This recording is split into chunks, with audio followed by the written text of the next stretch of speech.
Again, thank you all for being here with us today. And now it is my pleasure to welcome to the podium the Honorable Alex Morse, Mayor of Holyoke.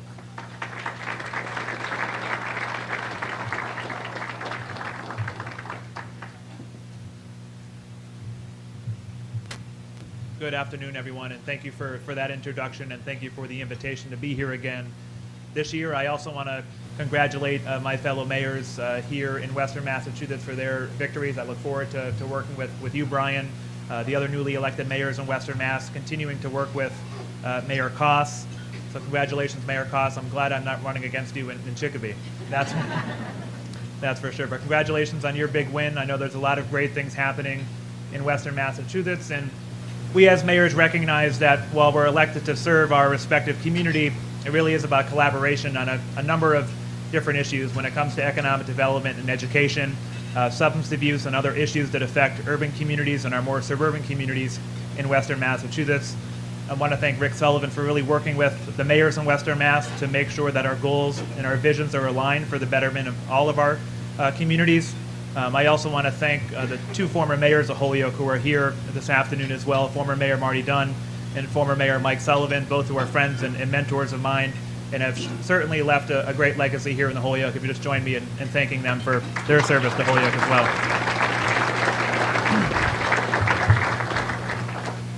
I'm certainly glad that Tuesday is gone and behind us, and not just because I got reelected, but because I thought this election was really about whether or not we were going to continue to move Holyoke forward or turn back time and move backwards. And I think the voters on Tuesdays recognize the vision that we started 4 years ago wasn't going to happen overnight. We outlined a vision for a vibrant, diverse, dense city of Holyoke where all people had access to a great education, a great job, a safe neighborhood. We can't do that in 1 2-year term or 2 2-year terms, but we're going to continue working in that direction. Today we're happy to see over $150 million of private investment, everything from the Marcotte Forward expansion to the Gary Rome expansion to the completion of the Holyoke Catholic Apartments and the 450 units of housing currently in the pipeline for downtown Holyoke.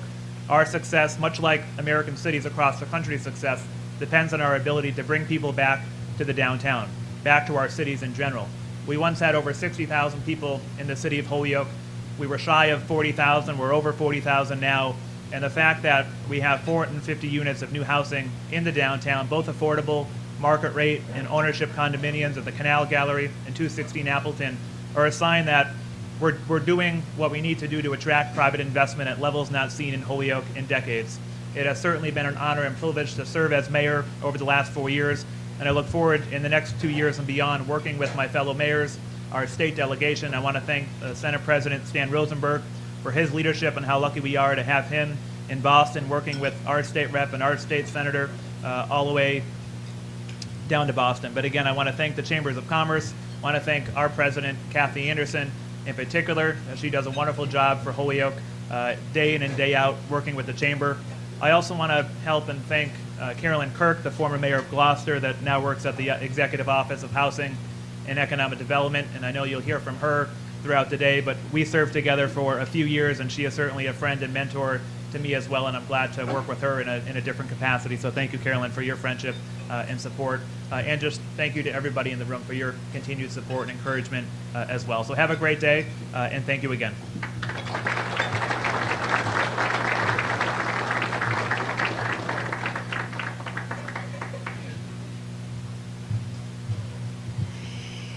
And now it is my pleasure to introduce the Honorable Richard Koss, Mayor of Chicopee.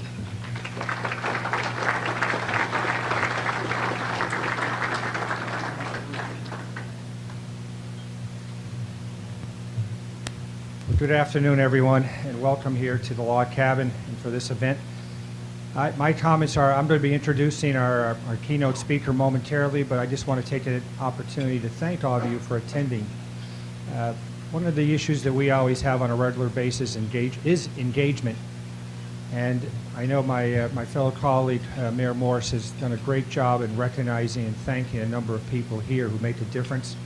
But I want to thank all of you for participating and being part of this process. Because quite often, without engagement by you, it makes it much more difficult for your elected leaders to have the appropriate focus on some of the issues as we go forward.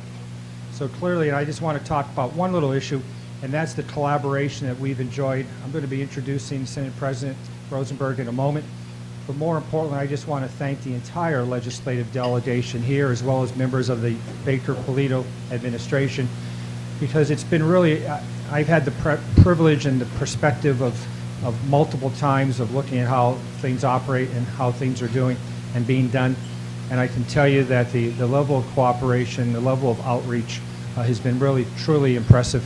I know as fellow mayors and mayors-to-be, you will recognize the assistance and the support, not only in the budget that was passed this year and making sure that funding for both general funding in our schools was increased, but more importantly, different programs that provide the incentive and the funding to make sure that projects that my predecessor at the podium just talked about are funded and given the initial drive and continued drive to make sure they happen. So with that being said, I also want to say it's wonderful to join all of you here today at this symposium. It's not often nor easy to bring our legislators together in one place at the same time, and we're privileged to have that opportunity to do so today. And it is my honor to introduce our keynote speaker, Senate President Stanley Rosenberg. Senator Rosenberg was unanimously elected by the Senate to be the 93rd President of the Massachusetts Senate this past January. And since his election, he has remained deeply committed to improving the lives of the people of this Commonwealth. Senator Rosenberg began his work in public service as an aide to former state senator and then longtime Congressman John Over. And he was elected first to the Massachusetts House of Representatives in 1987. To our fellow residents in the Pioneer Valley, he's known as an accessible, responsive leader and champion of affordable and world-class education, fair taxation, government transparency, and environmental protection. Senator Rosenberg has been a constant advocate for increasing access to and participation in our government. He has twice redrawn the Commonwealth's political boundaries as Senate Chair of the Joint Committee on Redistricting, and under his leadership, the new boundaries were enthusiastically accepted, unlike in other states which found themselves mired in costly litigation. His attention is never far from economic policies and job creation.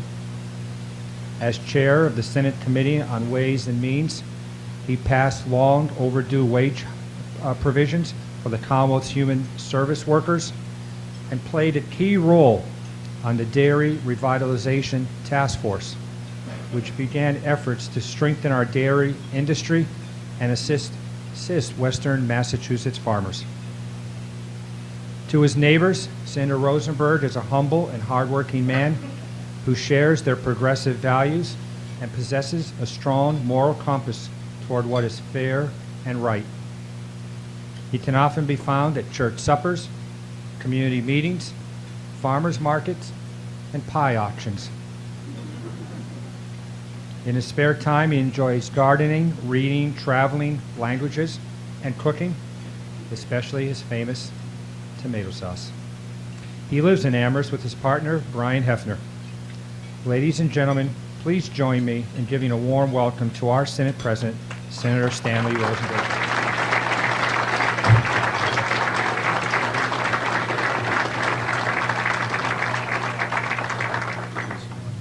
Well, good afternoon. You know, I'm always intimidated when I find out I'm the keynote speaker. It always sounds so much more important and much more responsibility than when they say he's here to present remarks or say a few words. And of course, I haven't said just a few words since 1987 when I was first elected. So, but I'm delighted to be with you today and very excited that you brought the 5 chambers together and the government officials, including my colleagues in the legislature, here together to work together, because we have to think of ourselves as a region here in Western Massachusetts. And to be effective in Boston at the State House, we have to first work very well together, which we do, and secondly, we have to build coalitions with like-minded regions across the Commonwealth. And you know, you don't have to travel far outside of Boston before you hear the same thing in their regions that you hear here in Western Massachusetts, which is they don't know we exist. And even though they're in eastern Massachusetts, and they're only a 30 or 40-mile distance from the State House to their city hall or their town hall, they feel like they're also being ignored. So, but we have a special challenge here because we're 100 miles or so away from the capital, and we have a different, sort of a different history and a different way of going about things here. Very collaborative work in this region. We don't fight with each other. We sometimes have to compete with each other, but we do so in a friendly and collaborative way whenever it is that we can bring ourselves together to work on behalf of our region. And I was, again, privileged and grateful to my colleagues, two of whom are here, Senator Humison and Senator Welch. I don't see any other members of the Senate right at the moment, for the confidence and the opportunity they placed in me by allowing me to serve as President of the Senate. And I'm mindful of the fact that I'm the first presiding officer from Western Massachusetts in about 50 years. And so I know we only get this opportunity rarely, and so we have to use it as well as possible.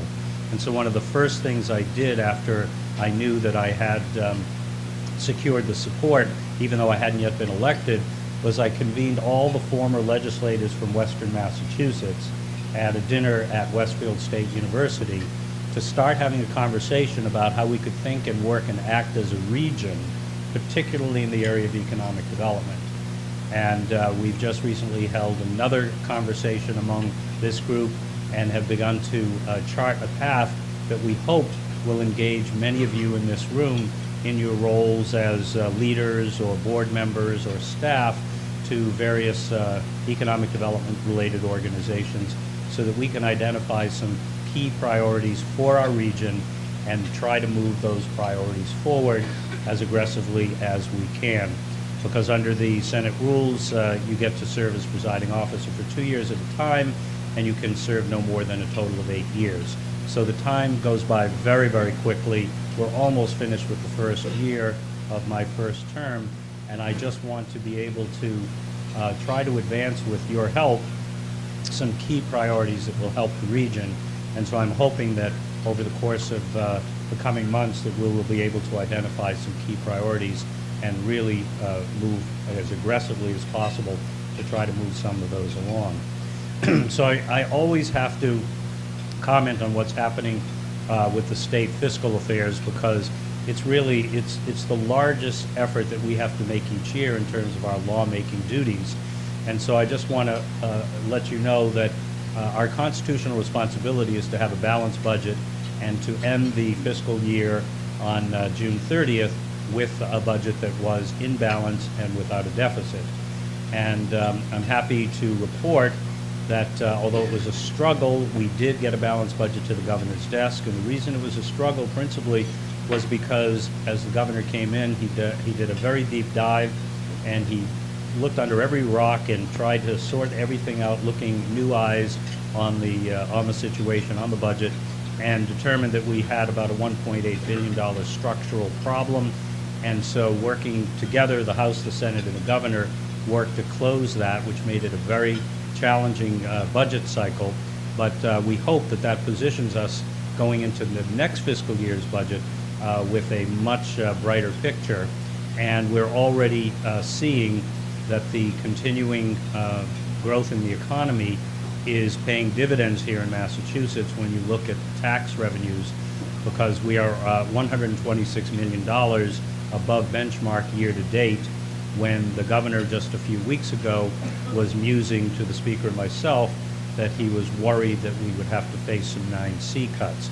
Now, obviously, that can be done at any time in the fiscal year if the governor feels that we're in jeopardy of not having a balanced budget when we close the books when the end of the fiscal year comes on June 30th and we close the books thereafter. But we feel a little bit more upbeat because we not only close that deficit, we also have year-to-date revenues ahead of benchmark, and we deposited for the first time in 3 years a sizable amount of money into the rainy day fund. We put $120 million into the rainy day fund last week when the governor signed the supplemental the final deficiency or final supplemental budget for FY15. So we're in pretty good shape when you take a look at the state budget and state finances at the moment. More work to be done for sure, but we are in decent shape right now.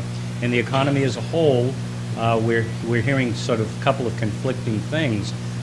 One, I just described that the tax revenues are coming in ahead of projections, which usually means the economy is doing pretty well, because we budget fairly conservatively when we look at the revenue estimates, but they're still coming in ahead of benchmark, and they're also, we are past the period where we were coming in at zero revenue growth or negative revenue growth, which was just a few years ago. So we're feeling pretty positive about that sign. And also our unemployment rate throughout the recession, only 3 months did we actually hit the national unemployment rate. All of the rest of that 5-year period, we were below the national unemployment rate here in Massachusetts. And we are continuing to see small but sure drops in unemployment. That said, there are still 100,000 or more people unemployed, and there are still 100,000 or more jobs waiting to be filled. So we have a challenge in front of us, which the governor and the speaker and I have been discussing, of how do we align our labor market needs with how do we bring together and align the people who are unemployed with the jobs that are available. And that means you need a quality educational opportunity, including job training. And so we're really refocusing a lot of effort on trying to figure out how to close that gap so those people can be in the workforce instead of on unemployment insurance, and businesses can grow because they have the employees that they need.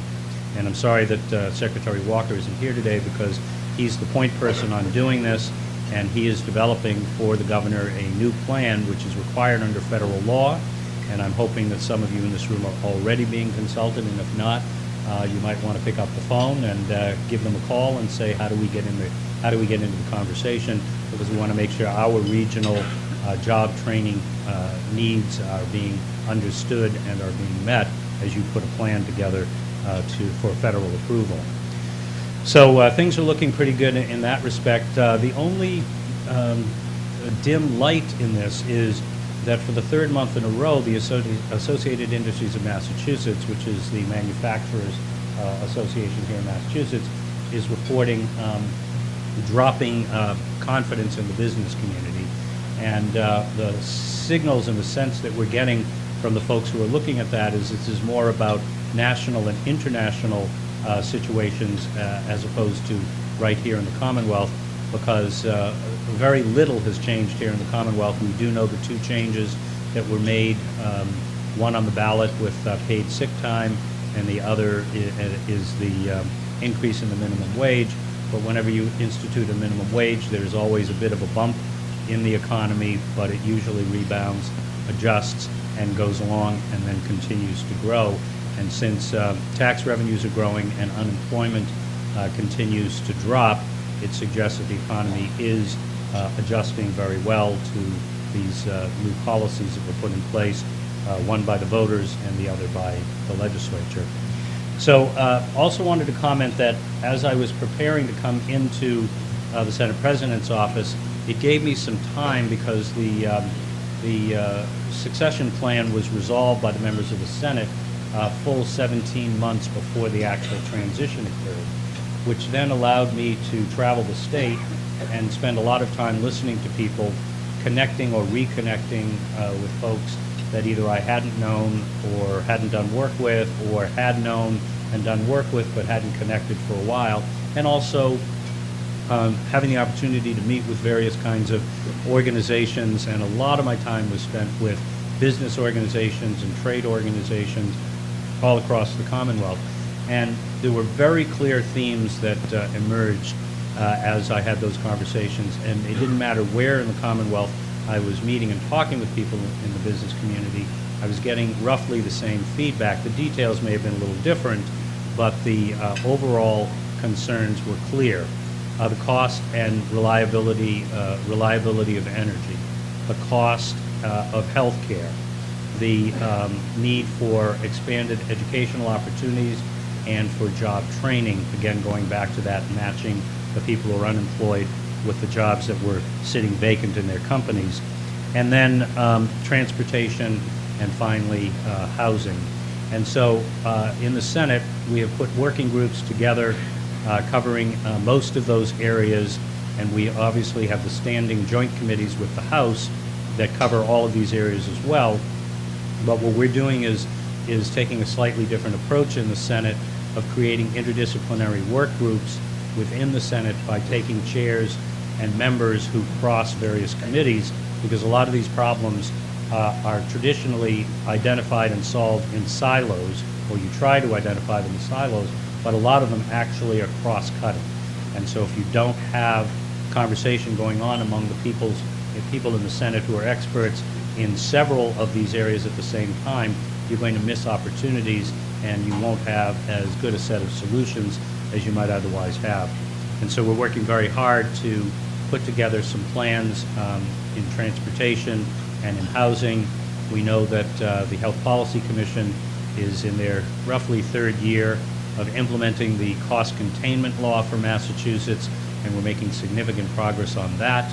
And it will start to show more and more results, we hope, over time in terms of slowing the growth and eventually possibly starting to see some leveling off and maybe even some reduction in the cost of health care, because in Massachusetts we have the highest per capita health care spending in America, and the United States has the highest health care spending in the world. And so that puts us at the very top here in Massachusetts.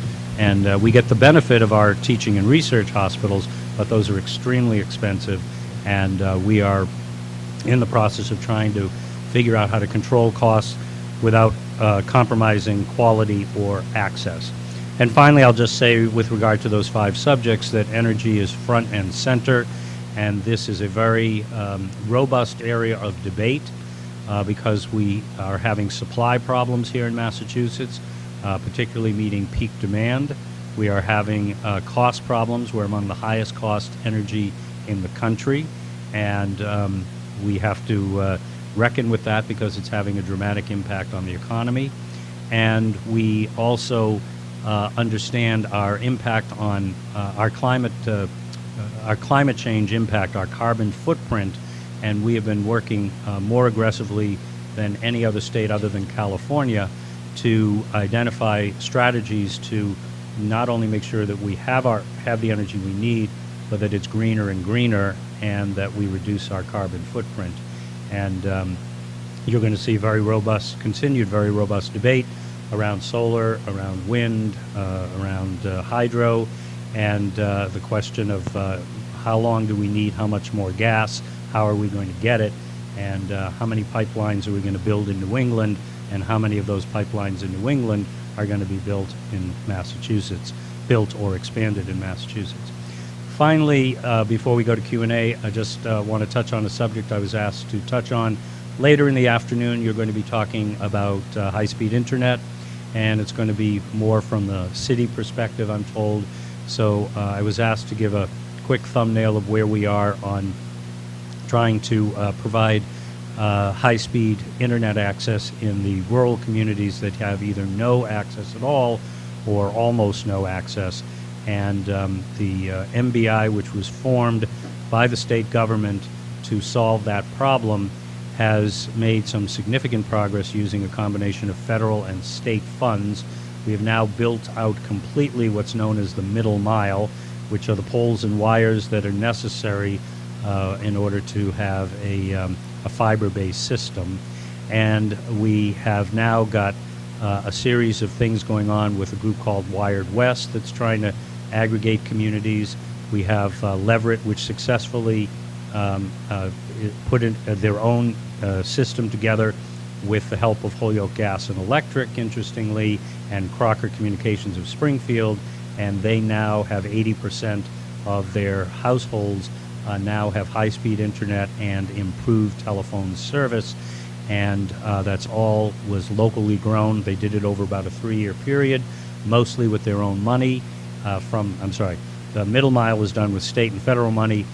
The last mile and building their system was mostly done by their own local money, although MBI just recently announced a grant to help offset some of the cost of that because they will be contributing to last mile grants to other communities as they decide how they're going to do theirs, either together or alone. So we're making some significant progress. Some of the communities are so small that they're coming back and asking, can we come up with some more subsidy, because otherwise they just can't do it. There aren't enough households, and when you build out the system, there just isn't enough revenue to support it. So, this country struggled with getting electricity for everybody, then telephone, and now we're struggling to try to get ubiquitous access to high-speed internet. And we all know that in this modern world, if you don't have access to high-speed internet and faster internet, you're going to be left behind. And so we want to make sure here in Western Massachusetts, all types of communities have access to internet, and that over time we make it faster and faster so that we can compete with people as close as 100 miles in any direction, but also with the people across the country and across the world. So with that, I will stop and have your questions and comments, and I'll do the best I can to answer them. If I don't know the answer, I'll decide whether I'll make it up or try to find it for you and get back to you. Okay, who's first?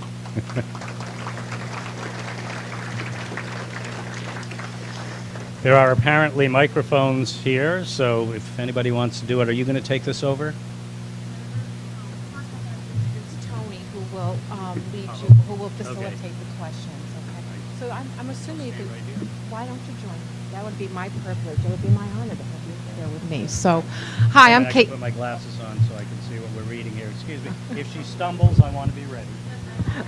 Please correct me, too. Feel free. So, good afternoon. I'm Kate Phelon, the Executive Director of the Greater Westfield Chamber of Commerce. Thank you, everyone, for coming today.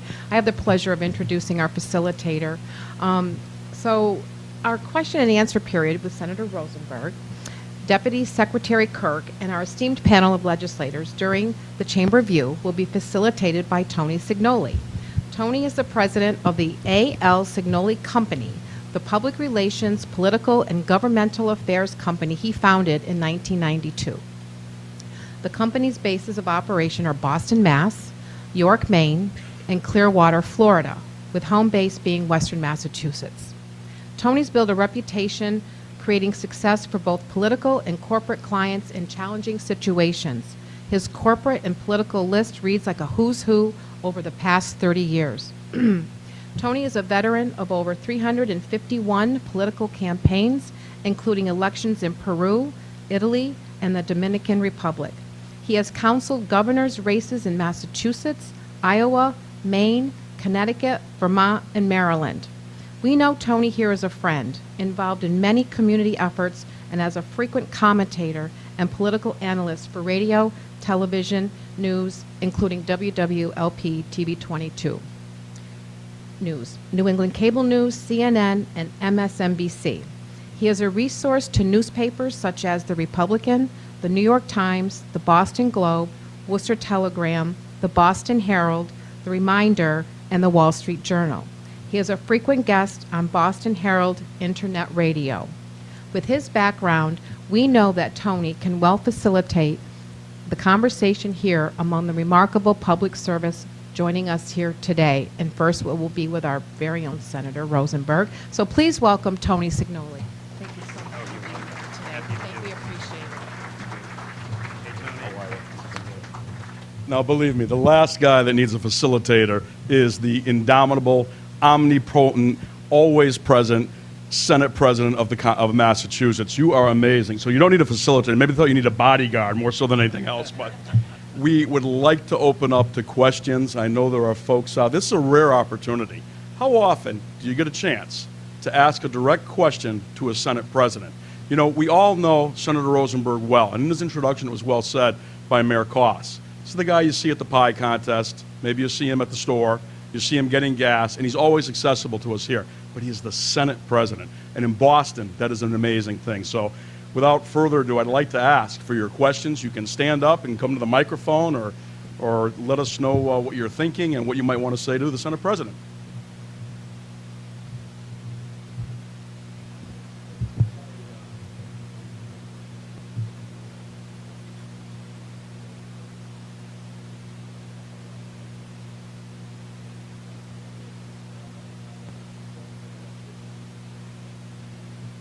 Which president?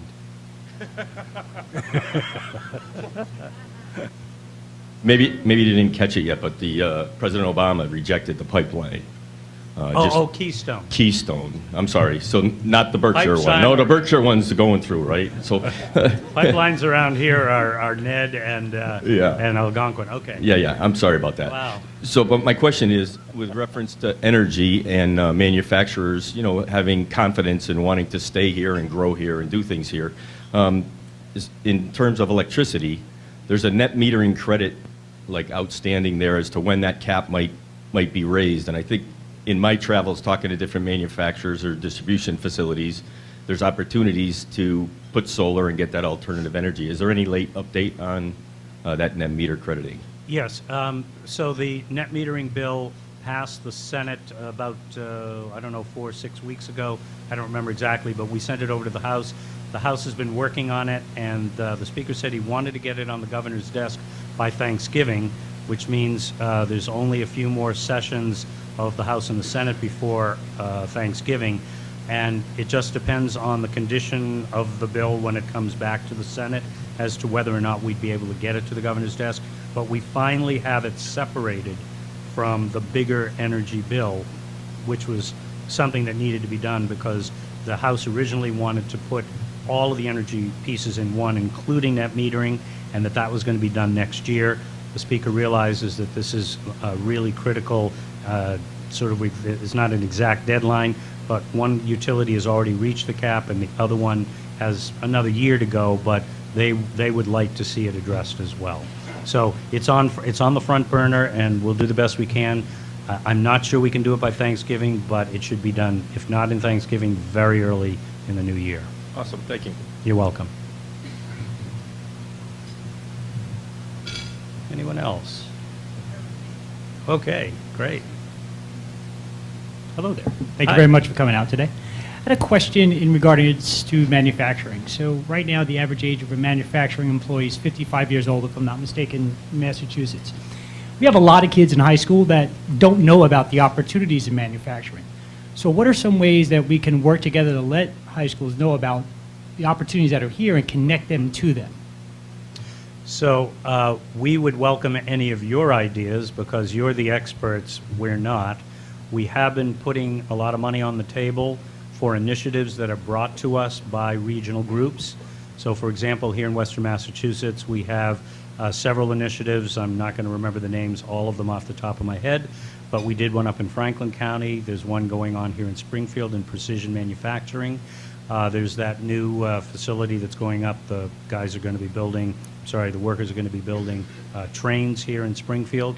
So, and there's a couple of things over in Chicopee. There's a German company that's recently opened a window manufacturing plant. So all of those places need trained people, and we are creating mechanisms for those companies and yours, to be able to connect through the REB, through the vocational schools, and through community colleges with the funding sources to put together the programs that are needed.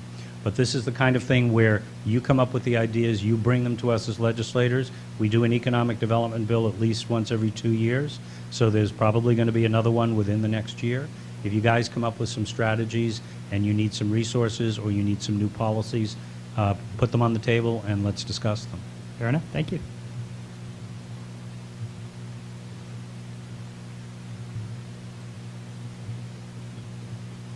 Senator, thank you for being here and helping us out and understand a little bit more about legislation. I think most of the businesses in the room could probably empathize with me about unemployment insurance. And I'm wondering if there's anything we can do there to help with the adjudication process. I don't think it's business friendly, and I think it needs to be taken a look at. So adjudication process, meaning the decisions as to who gets and who doesn't? Right, right. So without being specific, I can't really respond. I'm not an expert on the subject. Yep. So again, what I do is invite people to give us specific cases and examples so we can figure out if that's a systemic problem. Mm-hmm. And if it's a systemic problem, is it one that the state can fix?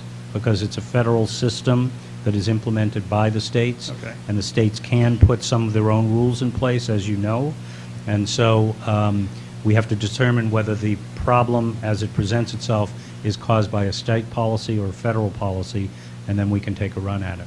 So being more specific, being very specific is the best way to start this, and that will give us a better shot at trying to be helpful. There are some policies that have been debated over and over again that have not changed.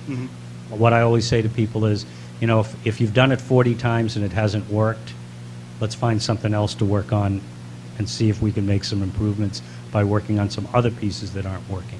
When you say specific, how do we go about doing that in terms of giving you specifics? So if I can identify specific cases, Yeah. or if through your business association or a chamber, whatever, can identify a pattern where a number of cases are the same thing is happening over and over again, and you can then bring it to us and say, we don't think this is working, we don't think it's fair, and here's how we would fix it if we could, Okay. or we can't think about how to fix it, can you try to talk with the people in the State House and the administration to see if there is a way to fix it? Okay, thank you. Individual cases build up to system analysis. System analysis leads us to being able to try to attack the problem systemically. And this man knows a lot about this. No, there actually is a special commission right now dealing with adjudication. Representative Baldiga, who's in the room, is on the commission as well as I. We've been meeting all summer. We've been meeting with the chair. We actually have some of the former adjudication judges and looking at what the time frame has been. The new commissioner, Rob Cunningham, has been absolutely terrific in terms of sharing data, looking at what we need to do. It's an issue not just for businesses, it's an issue for municipalities. We're anticipating a final report coming out within the next couple of weeks. That, I suspect, will lead to legislation if we have to and regulatory changes. But the issue certainly is being addressed through this special commission. Excellent. Okay, so I just figured out that the next time somebody asks a question, if a legislator has a better answer, please raise your hand so we won't waste the time of these good people. Okay, please. Well, you already spoke about it a bit, so I'm Okay. hoping that you have an answer to my question. But All right. I have a lot of clients that are smaller businesses that are concerned about their health insurance premiums Yeah. skyrocketing. And earlier you mentioned we're a big spender of healthcare in Massachusetts. So is there anything specific that we can be talking to our business owners about that you referenced earlier about our leveling off and maybe even dropping of some healthcare costs? Okay, so there's a couple of big moving pieces in the system. One of these is the small businesses that are in these small plans, and then there's the large ones like Blue Cross and Health New England, those. And so there are different solutions and different plans or different approaches being developed with the Health Policy Commission to try to smooth out rates among various providers and among folks who have to pay the various premiums. And so we've capped the growth. I'm sorry. We've capped the we've capped the growth in how much can be spent for each of 5 or 6 years, and we're only about 3 years through that. And so far, 2 of the years we came in under the cap. And again, it's not every single premium or every single person, but overall the system has smoothed out to less than the cap. And now we had one not so good year, and that was mainly because we had to come into compliance with the ACA federal level. We had our system was working perfectly. They designed a system based on ours. They put in features we didn't have. We had to come into compliance, which meant we had to renovate our system, if you will, and it caused a lot of problems, and we're spending a lot of money fixing that and coming out of that system. So the Health Policy Commission is also now working on this global payments strategy, which instead of paying fee-for-service, a patient is going to be able to receive a certain amount, the medical community will receive a certain amount for helping that patient get the solution that they need for their health problem, and they have to spend within that cap, and they have to share those dollars. Those are still being ramped in. We're going to close the questions now for the Senate President on that, but I have got to thank you for being here, so much so. Happy to do it. We are deeply honored that you were here today. Thank you. I get the chance to travel around America a lot and meet a lot of legislative leaders. Stanley Rosenberg is a rarity. He really, really is. One of the smartest and most dedicated public servants I've ever known. I'd like to call Mo Belliveau up now, the Executive Director of the Easthampton Chamber of Commerce. Mo.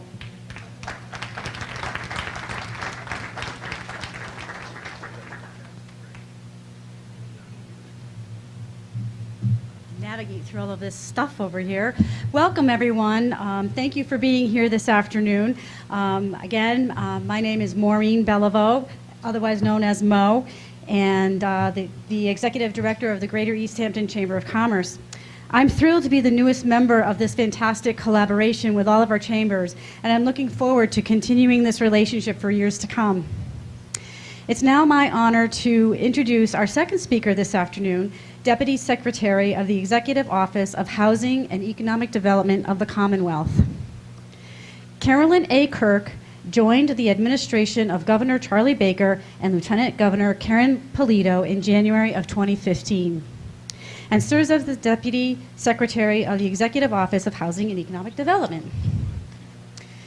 In this position, Ms. Kirk leads operational management and shares policy responsibility for the Executive Office of Housing and Economic Development, the Office of Consumer Affairs and Business Regulation, the Department of Housing and Community Development, the Mass Office of Business Development and its auxiliary agencies of Mass Travel and Tourism, the Mass Marketing Partnership, and the Mass Office of International Trade and Investment.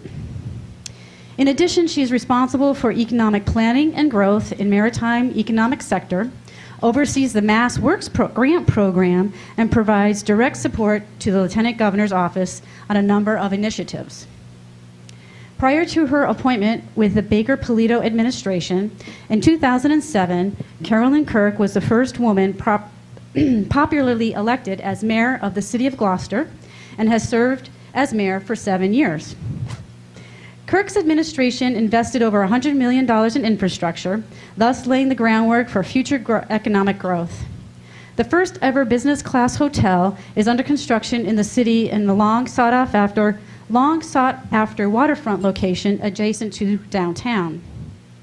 A new $40 million elementary school, the first one to be built since World War II, in which Kirk had led the effort on for 7 years, is also under construction in the city. Deputy Secretary Kirk's professional career spans over 25 years. She is a longtime management consultant, and her clients have included many of the top 20 banks in the U.S., along with Fortune 500 companies. She and her husband, Bill Kirk, have 2 children, Sam, 17, Bailey, 14, and both are enrolled in Gloucester Public Schools. A graduate of the Boston College class of 1984, Ms. Kirk was born and raised in Clinton, New York, and moved to Massachusetts to attend college.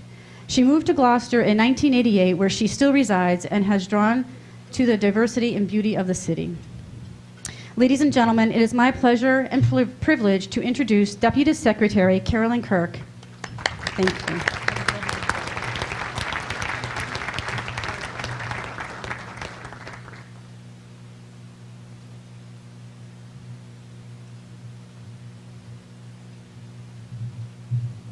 Good afternoon. It is a pleasure to be here from Boston. We know where you guys are. We are so excited to be participating today on behalf of Governor Baker, Lieutenant Governor Polito, and Secretary Ash, who is the Secretary of the Executive Office of Housing and Economic Development. Now, pardon me for the 2 phones. Hillary taught us that you have your public phone and your personal phone. So, Mr. Senate President, fellow partners in state government, our legislators, honorable mayors, distinguished guests of the 5 chambers of commerce, thank you for having me here today. I want to, before I begin my remarks, I do want to congratulate all of the mayors for their victories on Tuesday. As a former 3.5-term mayor, the 2-year term, I think I had 7 elections in 6 years. How is that possible? Well, because you have preliminaries and then you have, so I understand the, what it takes to work with our communities, to advance our objectives, to take on opposition. And always my opposition, even though I know we all want what the mayor of Easthampton had, we're the mayors, she had no opposition. But one of the things is that it always sharpened my focus and upped our game, and ultimately our communities benefit from tough and contested races. But now I am a recovering elected official, and I am so pleased to work with the Baker-Polito administration. And what I thought I would do today is to take you through the framework that we've been developing for the economic development plan of the Commonwealth. And, it's interesting to listen to the Senate President. There is so much alignment between this administration and our partners in the legislature. He talks about doing things in silos and trying to overcome that and get to the cross-cutting work that needs to be done. And Governor Baker is also taking that approach for sure. So the Workforce Skills Cabinet, which is being led by Secretary Walker, but also it is chaired with the Secretary of Economic Development and Housing, Secretary Ash, and the Secretary of Education. So those three secretariats coming together to address the issue of workforce skills. So you'll see that as a theme as I talk about the economic development plan for the Commonwealth. By way of background, by statute, every new administration needs to produce an economic development plan for the state in its first year. So we've been deeply involved in that work. And then we have input from an economic development planning council that is appointed by the governor. But what we also did was we went out into the state, into the communities, and gathered input for that plan. So they were the economic development planning listening sessions that we did starting in June and carried on throughout the summer. We had 14 sessions, over 1,000 people participated. Raise your hand if you went to any of the sessions. Okay, so we had a couple people. We had them in Western and Central Mass, and of course Eastern Mass, but some of the communities, Holyoke, Pittsfield, we had 2 in Springfield, Fitchburg, Worcester, Framingham, Quincy, Lynn, Lowell. We really got out so that we could have a very well-rounded perspective of what we need to be doing from an economic development planning perspective for this plan that will also have companion economic development legislation. So the Senate President mentioned that we typically have an economic package that's filed every other year or with some frequency. So our plan will be accompanied with economic development legislation. So we're very interested in as that process goes forward, to obtaining the kind of input that we need to make that as relevant as we can for every community in the Commonwealth. So in our process, we raised a number of key questions, got a lot of input. We had identified 6 policy areas, but through our listening, people said, you know what, you gotta have transportation as part of the economic development plan. And the inclination is, all right, well, we don't really control transportation, but the message was so clear that transportation is such a key building block for a strong economy that the Secretary of Transportation and the Secretary of Economic Development have come together and really are collaborating around the transportation piece of the equation for economic development. So we modified the plan and have 7 policy tenets, if you will. And I'm just going to take you through the 7 and very quickly, and then go right to some Q&A.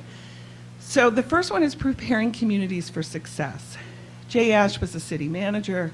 I was a mayor. Governor Baker really has assembled a team that's practical. So we want to help communities get stuff done. So the housing development in Holyoke that the mayor spoke about, some of the public infrastructure needs in Chicopee or in other communities is so important. And, you know, you just can't go it alone all the time. The governor put in an extra, I think, $20 million in the Mass Works program this year to help communities prepare for success.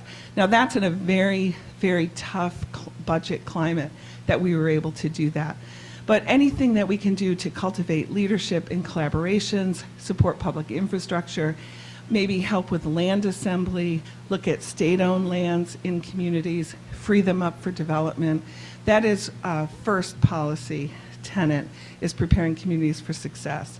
Fostering a culture of innovation and entrepreneurship. Secretary Ash regretted that he couldn't be here today, but he said, tell them this in Western Mass, that he recognizes and has heard over and over and over again about the innovation and the entrepreneurship that's taking place in this region, and that message is coming across loud and clear.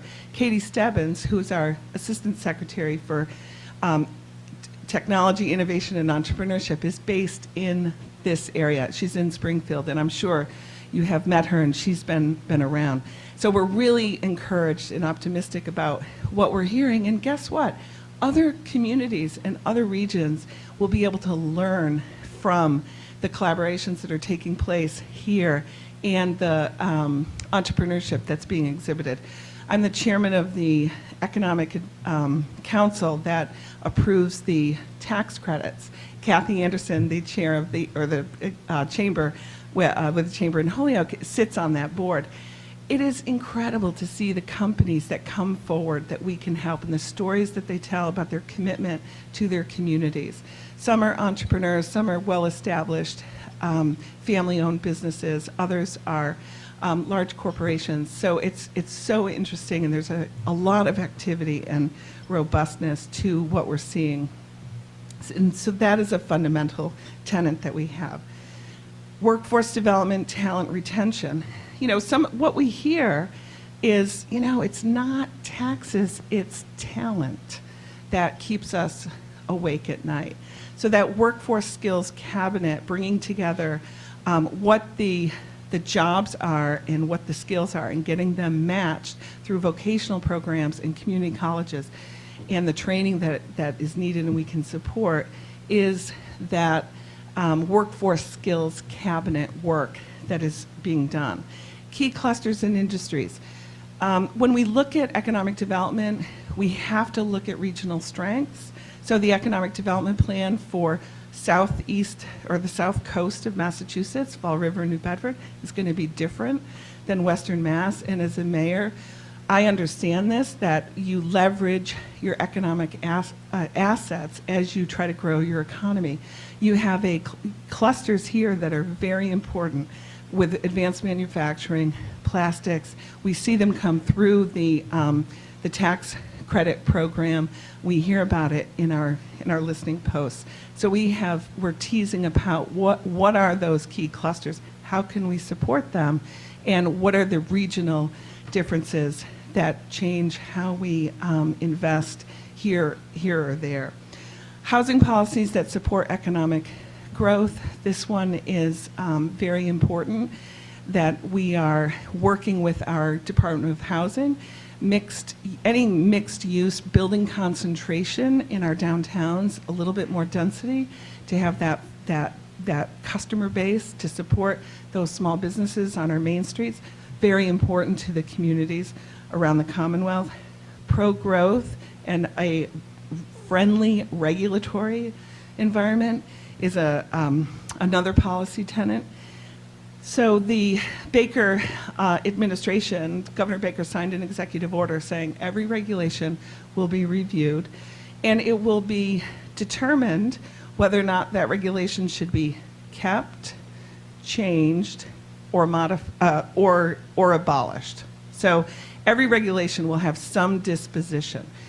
The administration and finance is the area of the executive branch that is running this review.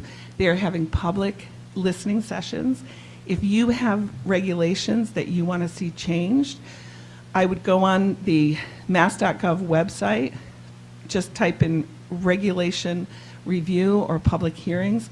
There's also a place on that website that you can add in your input directly to say this regulation is troublesome because of X, Y, and Z. All of that is being compiled. We have teams of people debating and deliberating about the best thing to do in terms of keeping, changing, or abolishing specific regulations. The last piece is on the policy tenets, is transportation. And it's very interesting to hear the Secretary of Transportation talk about transportation. And what you will hear her say is that transportation is not a noun, it's a verb. So it's not important for what it is, it's important for what it does in terms of getting people from job to home, home to job, or to travel and recreation. So and she is so engaged, Secretary Pollack, on the economic development connection to transportation, and it's been interesting to have her at the table and learn from her perspective, and collaborate with where investments need to be made on transportation that support economic development. So that's sort of the landscape on the economic development plan. I could sort of go on, which I won't. I know you have an ambitious agenda here and are anxious to hear from your legislators, but I'd be happy to have Tony facilitate a dialogue with and take a couple questions.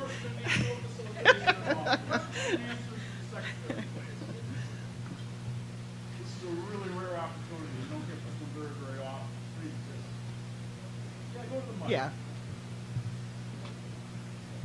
Hi, Joseph. I know. Kathy Anderson from the Chamber of Commerce in Holyoke. Thank you for being here. One of the things that we've started, and Katie Stebbins was part in the very beginning, was our entrepreneurship program. It's called Spark. And it's going wonderfully. We purchased a curriculum. It's called Co-Starters. It's a 9-week class that people go through and they vet their idea and test their market. It's a wonderful curriculum. However, as we're going through this, we have a startup community, I have a Chamber of Commerce, and all of this falls under our foundation. We have a Chamber Foundation and nonprofit, so this is all under that heading. And my goal eventually is to get them to sign up for the Chamber and become members, and I can help them more over there as well. But I'm finding this big gap between when they graduate from our 9-week class till they hang their shingle out. There's still a lot of education and hand-holding that needs to go along, and we don't have funding for that, obviously, and so we're trying to piece together what we can to do that. However, it's we're bumping into things like shovel-ready sites or places for them to go, small spaces where they can start out and then spin off into something bigger, so I see that is a thing rising to the top for us.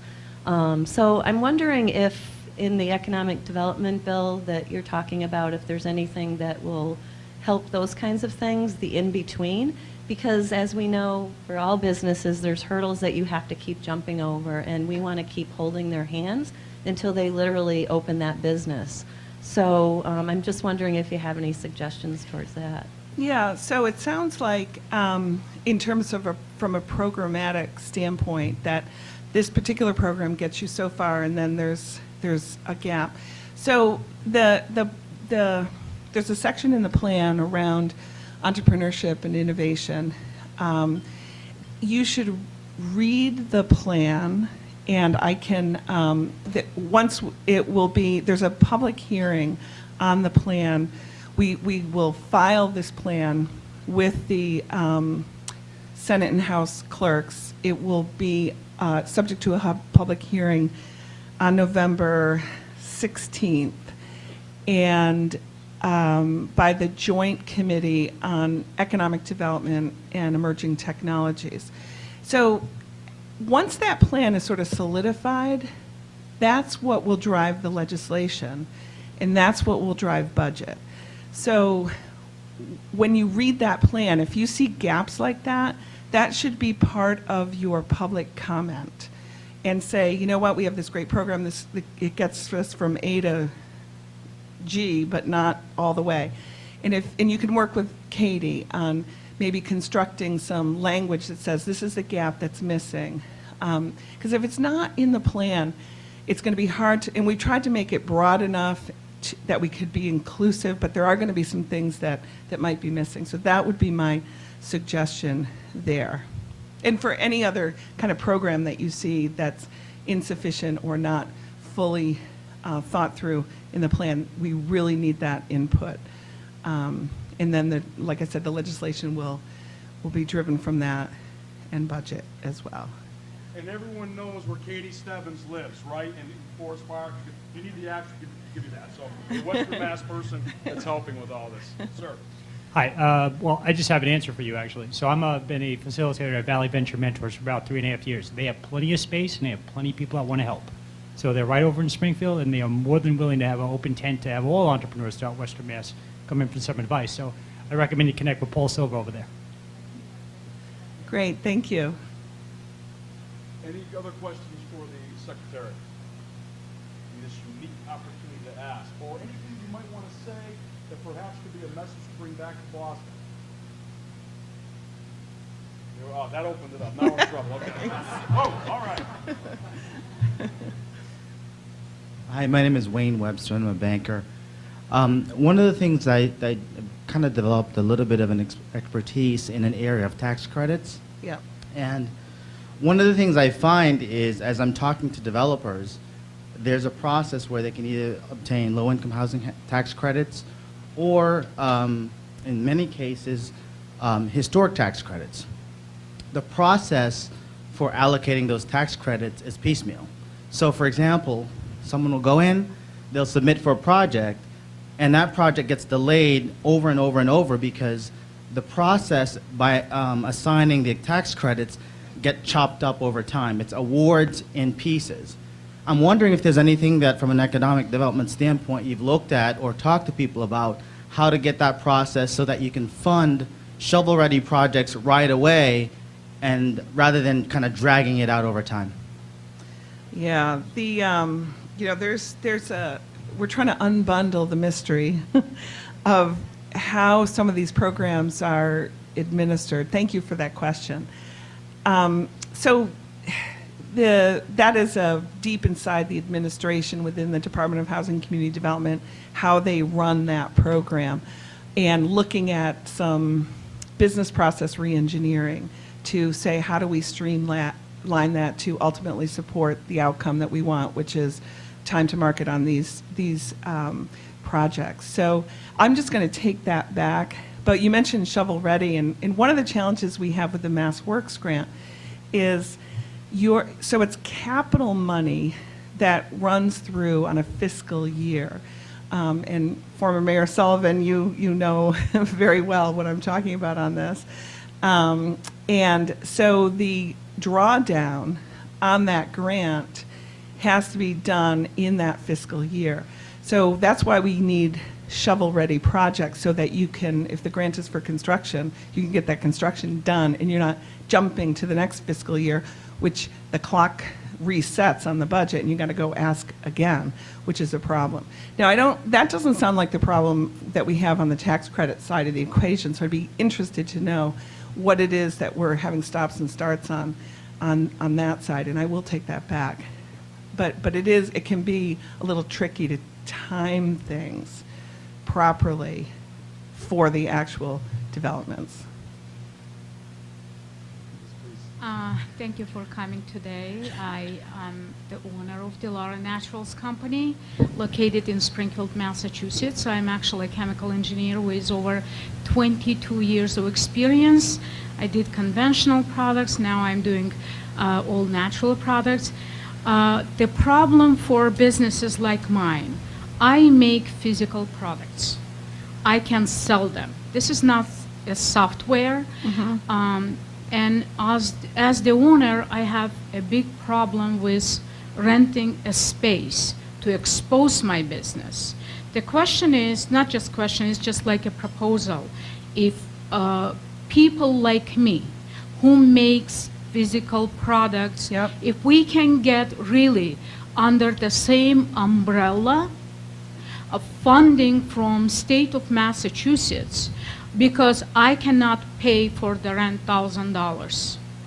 I cannot make it. But I can get bigger, and MGM is coming. I am a chemist formulator. I can create conventional products and supply all cleaning products there. I can manufacture.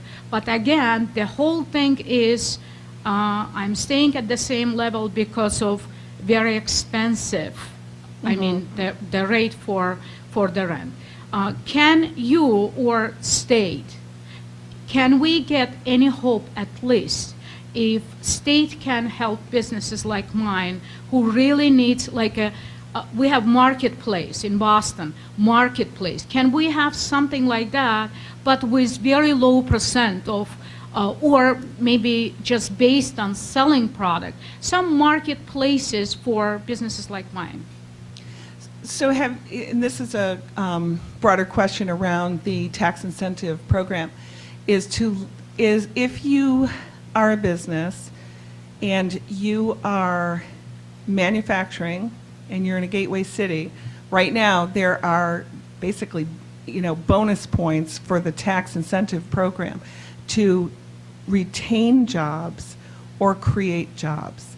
So that is a program that you should absolutely look in. We have probably a budget of $25 million a year for tax credits for businesses, and again, with the accelerators of manufacturing in Gateway City, which sounds like your business is squarely in that space. So the Mass Office of Business Development, which administers that program, would be the place to start. And Kathy, who's on the board, could tell you all about it, so I'll put you guys together.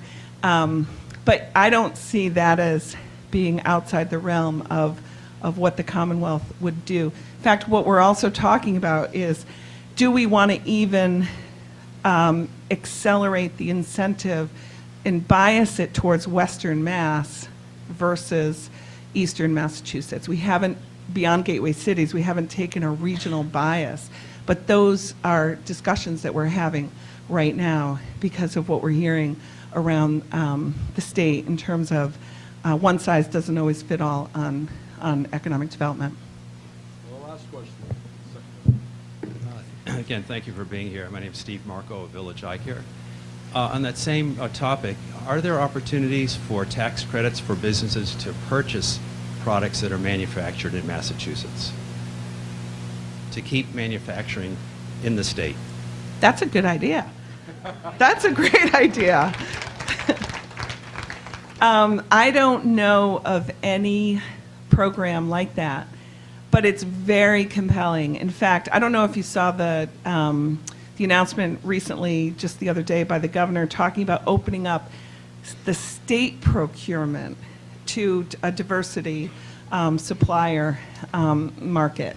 So really setting quotas for LGBT, immigrant-owned, small business, region, and because we are some of the biggest buyers of goods and services in the Commonwealth, in opening those doors.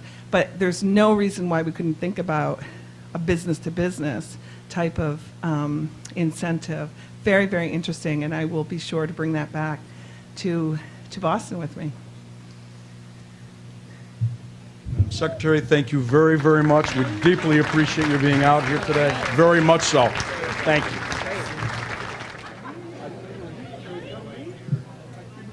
All right. Now we're going to jump into the part of the program that people seem to like the most. The asking directly of legislators questions by you. That'll come up right after some of the chamber chiefs have a chance to ask a few questions in certain categories that they've already heard from you about that are important to be heard about here and to be addressed here today. So I'm going to turn this over right now to Dale Johnston. Dale, I'll take it from there. Oh, thank you so much, Tony. So it's time to finish up those text messages, okay? All right, finish them up. Come on, finish the email. We got to, go on to a wonderful part of the program here. Good afternoon. I'm Dale Johnston, Executive Director of the South Hadley and Granby Chamber of Commerce. I have the honor of introducing our distinguished panel of senators and legislators here today. Each legislator, when I call your name, Would you be so kind to please either do the wave, stand up, or do an Irish jig, or maybe a happy dance? Whatever you like, so that our audience will absolutely know who is who here. Thank you. First, we have Senator Donald Homanson. And we have next Senator James Welsh. And next we have Senator Eric Lesser. And next we have Representative John Zybeck. And next we have Representative Aaron Vega. And finally we have Nicholas Bodega. Yep. And Representative Wagner, yes, a very important gentleman in this area. He is the chair of a wonderful committee, and I so much apologize, Representative. Also, please give a round of applause for my wonderful chamber colleagues, who I refer to as the Fabulous Four. So we have our 4 chamber colleagues here. Thank you, and please give them a round of applause. And thank you all for being here today, and we look forward to hearing your input and also your questions on the Chamber's topics we are covering today. Thank you, and Tony, it's all yours. Very good. So each Chamber executive is going to present a topic in 2 minutes or less that impacts the Chamber's members and the community, ending that presentation with a question for our legislators. The dialogue on each topic is open to the entire panel of senators and representatives, and we'll give a maximum of 8 minutes for that dialogue per topic. After all the chamber executives express the view from the chambers, we'll open up the discussion of the floor for questions and answers. So right off the bat, we're going to go to our leader, and that is Eileen Drum, and she's going to be talking about workforce development and downtown revitalization. Eileen. So thank you all for being here, esteemed senators, legislators, and all of you folks here, and my colleagues. Senator Rosenberg and Deputy Secretary Kirk touched a little bit, as did some of your questions. This topic, my first topic, may be suited best for those of you who serve on the Joint Committee of Economic Development and Emerging Technologies, or the Joint Committee of Labor and Workforce Development. But as Tony said, all topics are open to all of you, and I know none of you are shy. So I wanted to start in the, Rick Sullivan, are you still here? Yeah. I'm going to quote you in a second. In the Greenfield Recorder on February 27th, 2015, Rick Sullivan, President and CEO of the Economic Development Council of Western Mass, is quoted as saying, "Western Mass is built on the invisible backbone of precision manufacturing and advanced manufacturing." Mr. Sullivan pointed to the Chinese-owned CNR Railway Vehicles plans for a $60 million, 150,000 square foot factory in Springfield that will build 284 subway cars for the MBTA as an example of playing to the strengths of Western Mass, and stated, "Our brightest days are ahead of us." And that sounds like great news. But as of this morning, just on the job search engine Indeed.com alone, it lists 1,575 manufacturing job openings, all within 25 miles of Springfield. And that radius encompasses all 5 of the chambers represented here today. Our manufacturing businesses, precision and otherwise, are having a very difficult time finding people to fill open positions. So clearly, whatever has been done or is being done, there is still a disconnect somewhere when good jobs, and in many cases great jobs, cannot be filled with skilled people or people willing to be trained and become skilled as machine operators, etc. So specifically, if any of you can speak to this, what is the legislature doing to solve this immediate workforce gap, and how are we educating our young people and working to change the perception of manufacturing jobs and careers? Chairman Wagner. Thank you very much. I was closest to the microphone, so I'll take a brief run at it and then pass along to any of my colleagues.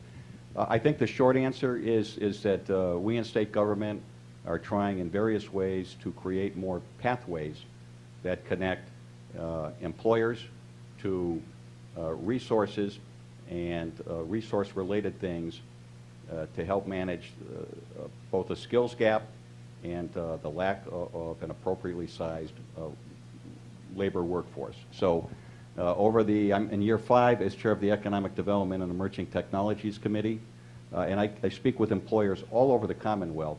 And here in Western Mass, manufacturing, particularly as Eileen mentioned, precision manufacturing, it's critical to this economy.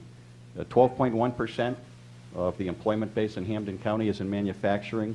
10% in the other 3 Western Mass counties of their employment base is in manufacturing. There are jobs available, as Eileen alluded to, and the job of state government, I think, in short, is to create pathways that partner different entities and organizations.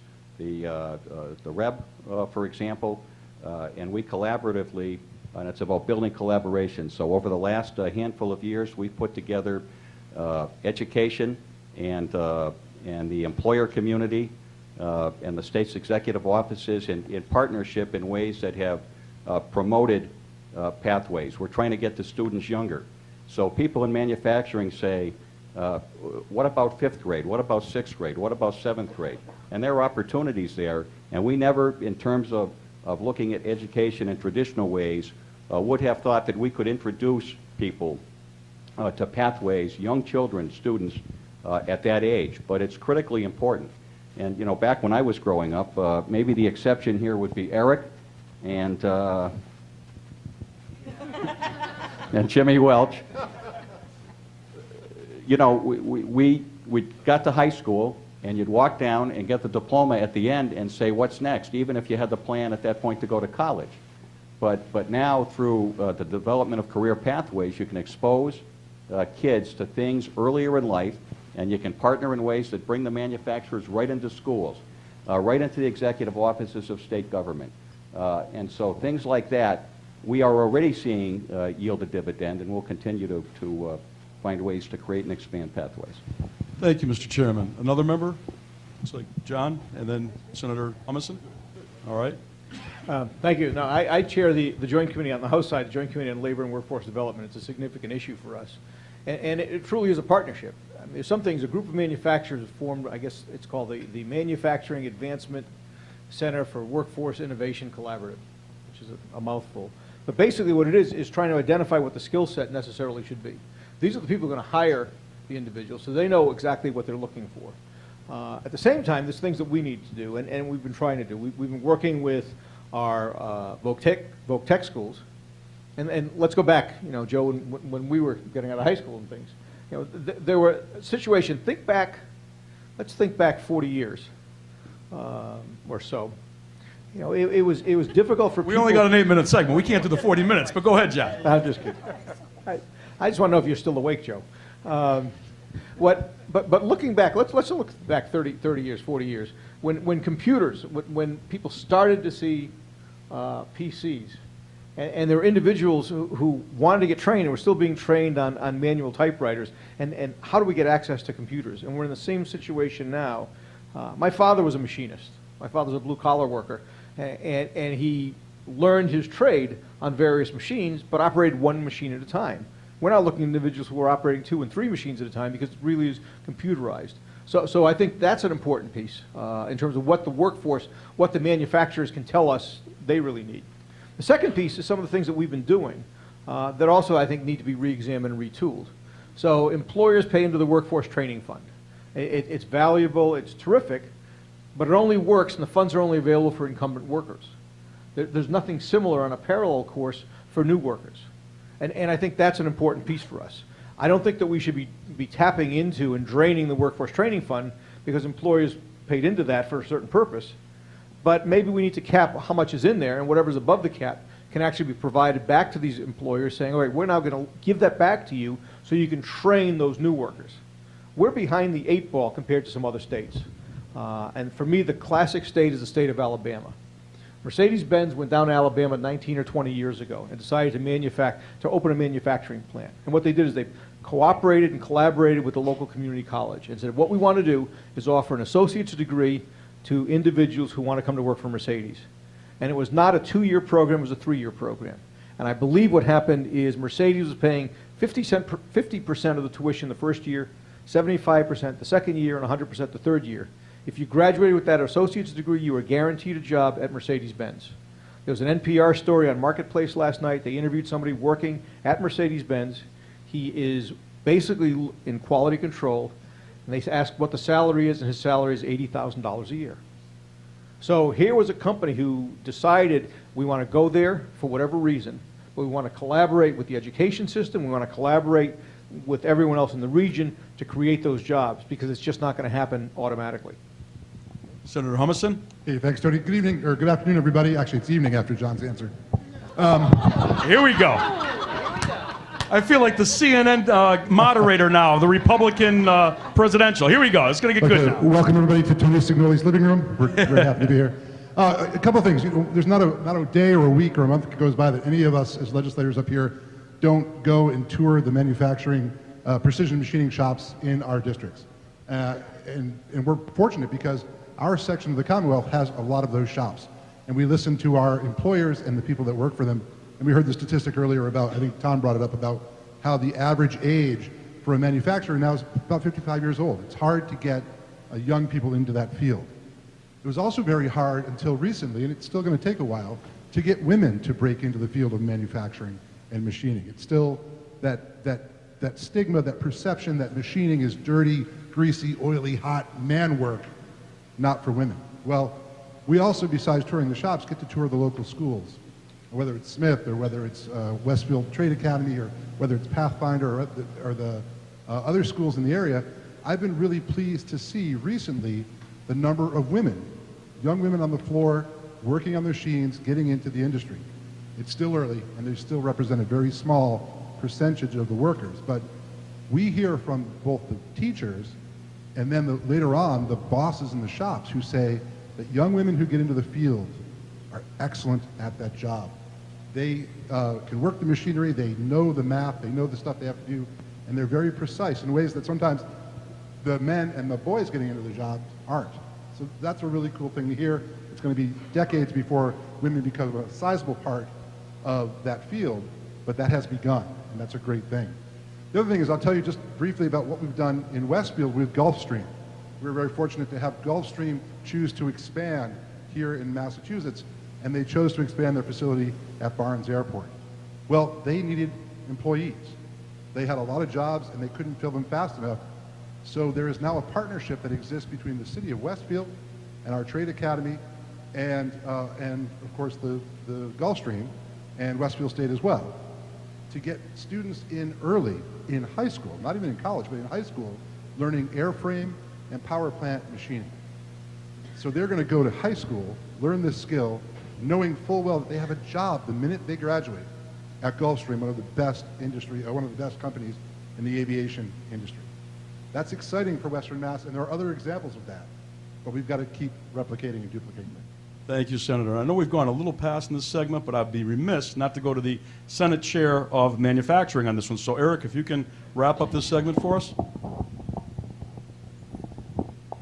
It's also now Saturday after Senator Humison's response. Here we go. All right, well, I will be brief then, because I don't want this ribbing. But thank you very much, Eileen. Thanks, Tony. And thank you for having us. This is among the most important economic issues, really, for the whole state, but in particular for Western Mass. And we are very fortunate that we have two committee chairs who are right at the center of this debate, with Representative Wagner and Representative Syback really leading the charge in the legislature on honing in on this issue. A few statistics I'll share. A couple months ago, Deloitte, national consulting and accounting firm, and the New England Council put out a report on the manufacturing industry in Massachusetts.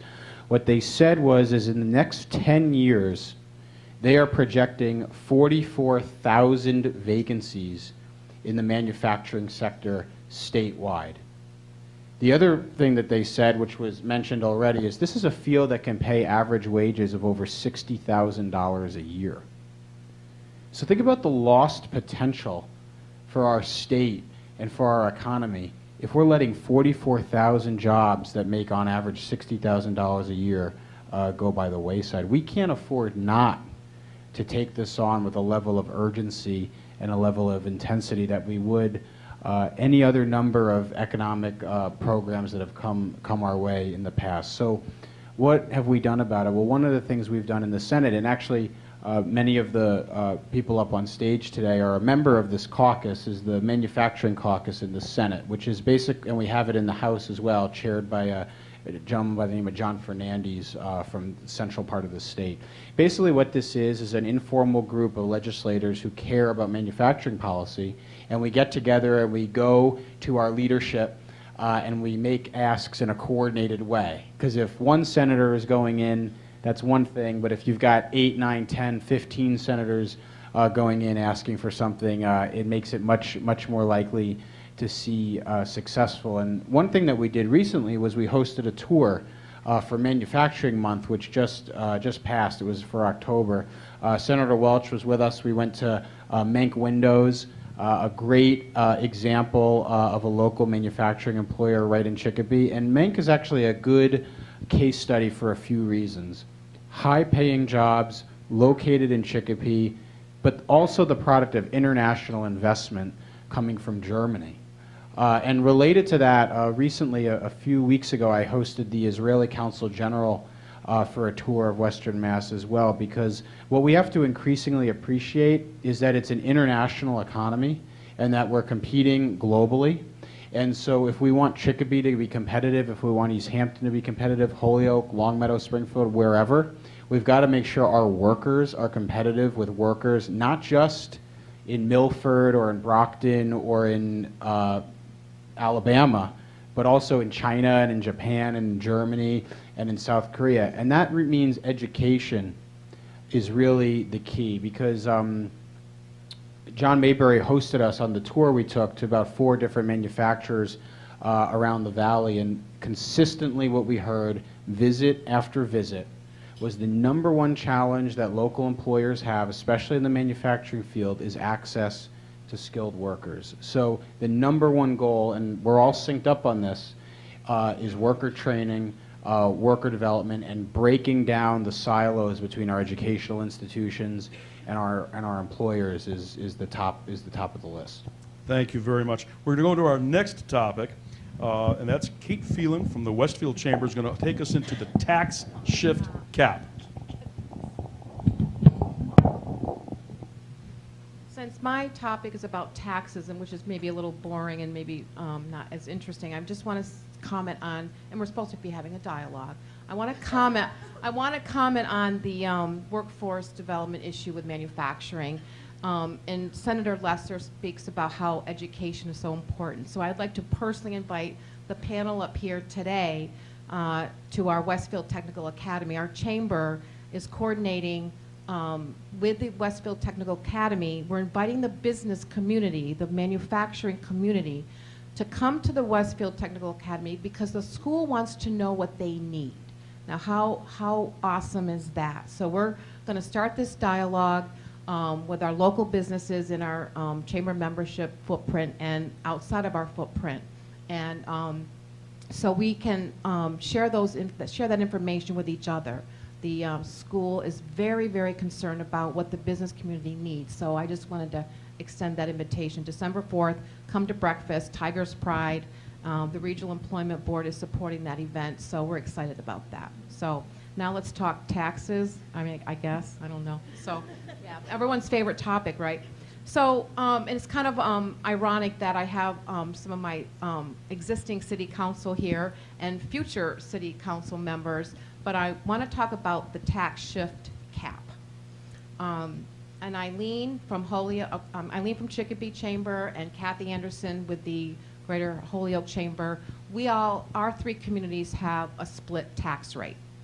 So that's what the topic is going to be. So when it comes to taxing residential and commercial property, you know, every year we go before our city councils and we present our chamber's position on this shift to plead our case to lower the shift to a more equitable split between commercial and property owners, residential owners. So we understand the shift factor transfers the burden from residential property to commercial property. With a split tax rate, businesses not only bear the burden of significantly higher taxes if there was a single rate, but they also do not receive the same level of services as residents. The shift factor and tax calculation is quite complicated and depends upon the differences in valuations between the various classes of property. So to simplify the issue for today, because it's convoluted, the commercial tax rate can impact the business's decision to locate in one of our communities, especially if neighboring cities and towns have much lower tax rates or a single tax rate such as Easthampton and South Hadley and Dale's up here. So I have a two-part question. With this disproportionate property tax system in communities with a dual tax rate, what studies and recommendations have been done to provide relief to these businesses since the law changed in 2004, which required lowering the shift factor from 2.0 to 1.75 by 2008, where it remains capped? That's my first question. My second part of this question is, according to the Mass DOR, in fiscal year 2015, there are 110 communities having a split rate. What do we need to do to have the legislature consider lowering the cap, even if it's gradually lowering the cap from 1.75? Now, these are the tough ones, I know, and so I'll open up to any legislator that wants to go right to this. Aaron Vega's laughing down there. He's looking at Jimmy Welch. Jimmy Welch looking at, who wants the tough one? Here we go. Yeah, see, that's the unfair thing to you guys. You guys get the tough stuff. You haven't spoken yet, but Aaron, you want to lead off? Thank you, Representative. I don't know if this is one. Check. Okay. Well, thank you for being here. Can I go back to the previous question? No, that would be the better one. There you go. Well, I would just say, on this issue, I would just say two things, I think. So the legislative body looking at the cap, that would be something that obviously, you could present to us and petition to us, and something that we would take under consideration. Obviously, it was before my time, but my time on city council, I can also say that a lot of the things that we looked at was, one of the big things we looked at, particularly in Holyoke, because we have the split rate, and I think it's probably one of the worst things that probably happened to the city, but we had discussions about, could there be a third rate? And the rate we're talking about is companies that have multiple apartments that are paying a residential rate, but they're businesses, 50, 200, 300 property owners. Not talking about someone who owns one or two homes that rent it out. I mean, you cap it off at 8 or 10 apartments or whatnot. These are companies that are a business, and we have some great landlords in Holyoke and property owners, but the idea that they're paying a property rate that's based on residential, despite that they're running a business, is one thing we talked about. The legislature does not allow that. So that could be another avenue that we look at, these towns that have done these splits, or is there a way to think about, even if they don't have a split, is there a way to look at these sort of companies that have these large portfolios of apartments that are paying a residential rate? That could be a way, I think, especially for cities like Springfield, Holyoke, that have large apartment buildings, could really sort of generate some new revenue. Of course, the issue would be that they pass that cost onto the renters. Most of them are obviously, a lot of these situations are in Section 8 or some kind of voucher, so of course there's a ripple effect on that. But I do think that we need to look at other sources. I know that in Holyoke we looked a lot about, you're right, that property owners get trash pickup for free. But that's not the same in South Hadley. They're paying for trash pickup. Springfield's paying for trash pickup. So I think that gap between the services that residents get and businesses get is closing, because businesses get the same fire protection, they get the same police protection that residents get. In Holyoke, we're trying to encourage, trash pickup with businesses or recycling pickup, trying to encourage some of the lower costs for businesses. So it's about how do we close that gap of different services, but also make sure that we stay competitive and welcoming to businesses to come in. Because you're right, Holyoke in particular, people will look at the 39% tax rate, but yet you got to also look at the assessed values are much lower in Holyoke than they are in Westfield. Westfield's got a lower tax rate, but assessed values are higher. But companies don't necessarily want to get into all that nitty gritty. So cities need to really present, what the full package is they can bring businesses in for. Thank you. Good answer to a complicated question. Senator Welch? I think his answer, is this on? But I think his answer was great. I don't know if I can. All right. Tony, I can't believe you give up the microphone, but that's all right. But I think Rep. Vega hit on a few different points there. I would say the biggest point in having served on the city council in West Springfield, the one thing that as a city councilor and that being the level of government that is setting the tax rate, you're constantly working against the #1 issue for the voters of each community, which is how do we reduce property taxes and how do we lessen the burden on property taxes for individual property owners. And we as legislators, we hear that. I know as city councilors, we always constantly heard that. So that's obviously the first issue, is how do you present it in a way that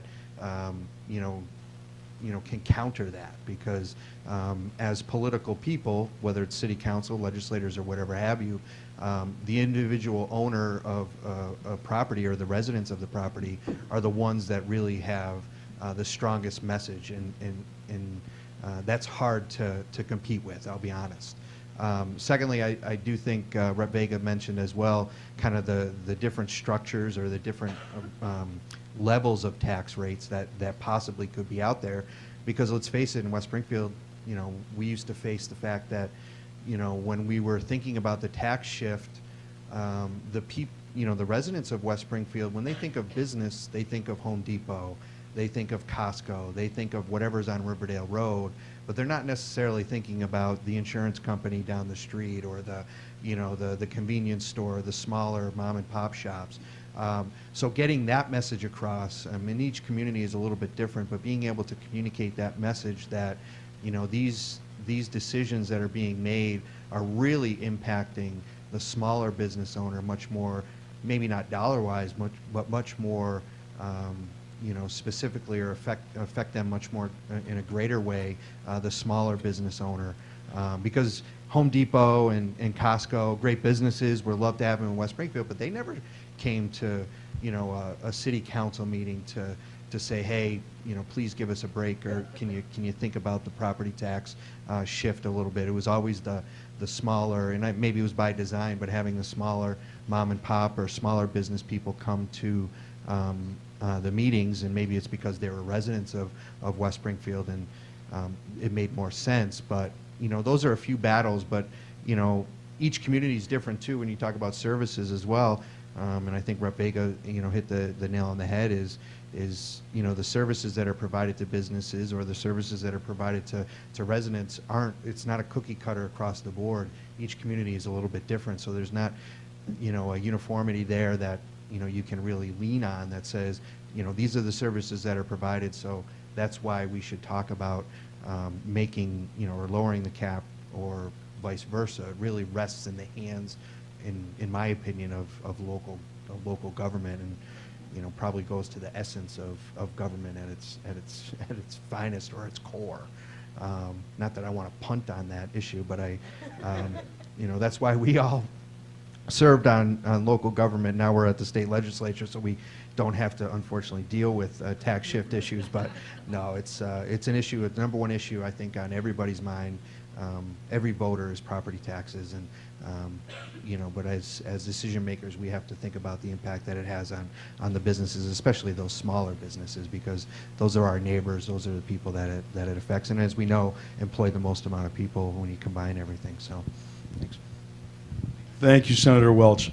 Chairman Wagner? Yeah, and just briefly, and piggybacking on, I think that, and to the question about what studies there are, I think the chambers really, at times, this is not a criticism, just an observation and a thought, maybe try and develop stronger, deeper partnerships with the leadership of the municipalities.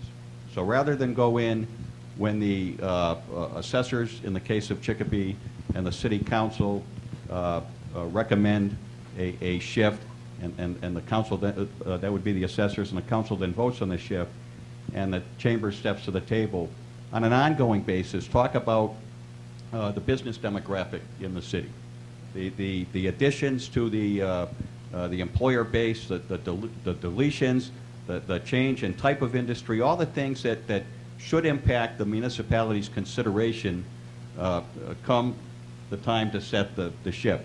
When I went into the legislature, I remarked very early on that everybody lobbied us. Everybody. There are people lobbying from before people are born until after they're in the grave, and we set policy that impact everyone on every issue, but the business community to my mind, then was probably the weakest or one of the weaker lobbies in this Commonwealth. And over the years I've been there, it's gotten significantly better, and things like this help. And dialogues like this help. And I hear from Eileen quite a bit. So you need to, I guess I'm saying, be activists if the issue is regarding taxes or regulation or anything that significantly impacts your ability to do business, to expand it, to grow it, to be vital. Thank you. And Representative Baldiga, last word. Sure. Good afternoon, everybody. It's great to be here with you today. I just want to touch base on workforce development for a minute. One of the things that I've seen over my lifetime is my dad's a laborer in the construction industry. I have 4 uncles that are machinists. One of my grandfathers was a machinist, and the other one worked as a lineman for the Bell companies. So I come from a family of laborers. I was the first person in my family to go to college. And I think the conversation starts at home. Because if you talk to middle-class families, there's more kids going to college nowadays than ever before. So if you go to a middle-class family, even if they're laborers and they're machinists, they're not encouraging kids to become machinists or plumbers or carpenters. And if you've had any work done to your home, you realize the great wage that those people make. So the conversation is at home, where it's encouraging your kids to go out and work in the trades, become a machinist, a plumber, a carpenter, a laborer, and that's where the conversation starts, because Senator Lesser mentioned that over the next 10 years, we're looking at a $44,000 job gap. And that's because the conversations at home, family members and parents aren't saying, you should go off and go to a trade school or one of the Vogue schools, become a machinist, become a plumber, become a carpenter.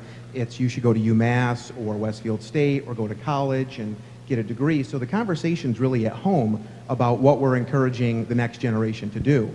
So I would say that, if your kids are, you can go off and be a laborer. It doesn't mean you're not smart enough to go to college. It absolutely has nothing to do with that. Those are great professions, and I'd say it's all on all of us as parents to have the conversation with our kids about what a great field the trades are to go into. And then lastly, with taxes, I was a selectman in the community with a single rate. I'm a rep with the city with a split rate. So I'm not for tax increases, but it was great to hear my colleague Rep. Vega say that tax increases are passed on to the working class. Thank you. And for Rep. Baldiga, we should mention he just celebrated the birth of his 3rd child, so he's thinking about college, so congratulations. We're now going to move into energy, and I'm going to go to Mo Belliveau of the Easthampton Chamber, which reminds me to thank our friends from Easthampton Cable Access for being here and taping this also today. Thank you. Mo? Sure. Thank you, Tony. Thank you, everyone, for joining us this afternoon. One of the issues for us in Easthampton, a large issue for Easthampton, is energy. And specifically to Easthampton is a gas moratorium. Because some of our neighbors like Holyoke and Westfield have municipal gas, perhaps this is not such an immediate concern. But for example, we have a large market rate housing project that when they had called for service, they were told that due to the moratorium, no new connections were going to be made. And imagine their surprise. To make a long story short, in the end, the developer decided to take a different direction and ultimately followed through with the project, which is extremely fortunate for Easthampton. Local developers are a bit more motivated to seek out other solutions as they are vested in the area.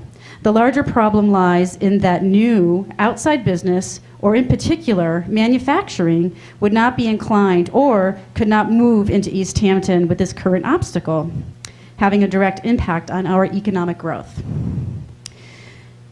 Has there been any progress made in finding a solution to this direct problem, or has there been any discussion, planning, or exploring into alternative energies as a cost-saving solution comparable to the cost-saving benefits of gas? And I know Representative Vilas is a member of the Joint Committee on Telecommunications, Utilities, and Energy, and I'm not sure if there's been discussion or awareness within this committee regarding this. And I do know our local legislators, Representative Sybeck and Senator Humison, have been dealing with this, but I would like to open this discussion to anyone on the panel who might like to comment.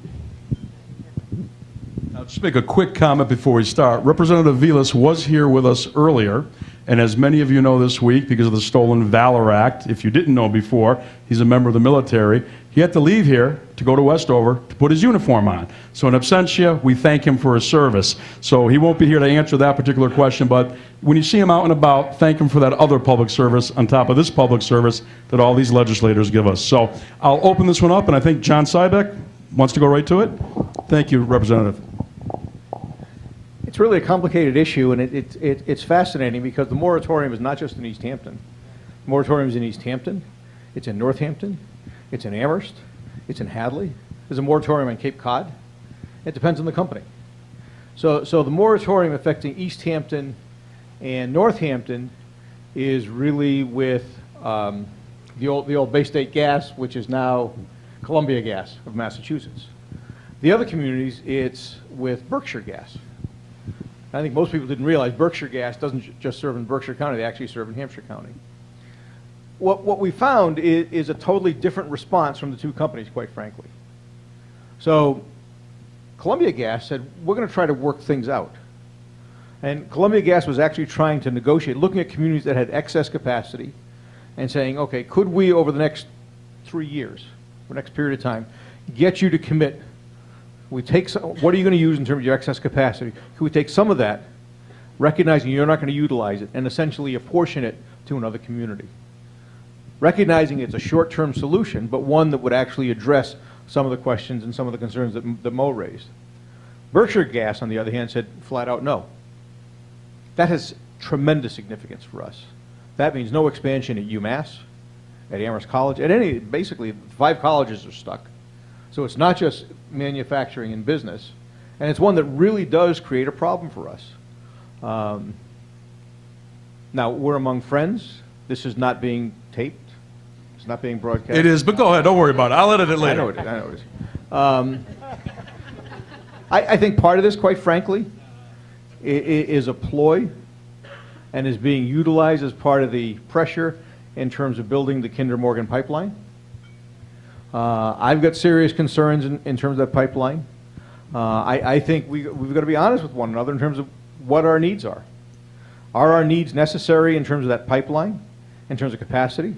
If that pipeline is built, whether built in Massachusetts or in New Hampshire and Vermont, how is the gas being utilized? Where's it going? I've got a serious concern that gas through that pipeline will not stay in Massachusetts, will ultimately be sold to countries across the Atlantic.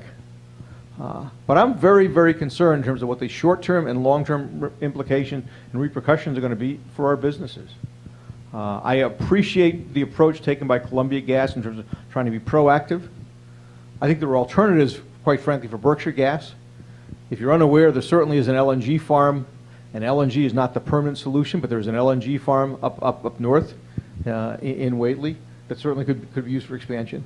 So it's frustrating to me when a company says, I'm sorry, there's absolutely no solution. You're stuck with this and you have to live with this. I think it really needs to be a working, collaborative, cooperative agreement. I appreciate the efforts on the part of the communities who were approached. I recognize that it's different from community to community, but it affects this entire region, and it's one we really have to address. Thank you, Representative. Anyone else?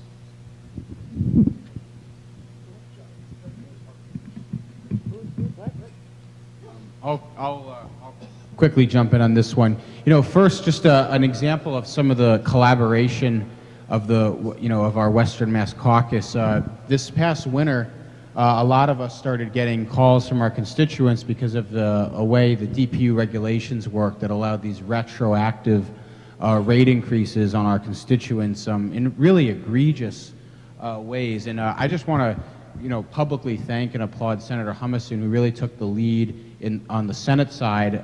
Senator Welch and I were certainly there working with him as well to basically get everybody together and again, it was back to kind of what I was saying about the manufacturing caucus, in a united front with the whole delegation speaking with one voice, go to DPU, and I mean I'll let Don talk about it himself, but actually got the regulation changed, and those rate users are now going to get refunds as a result of that advocacy work. So that's just a small example.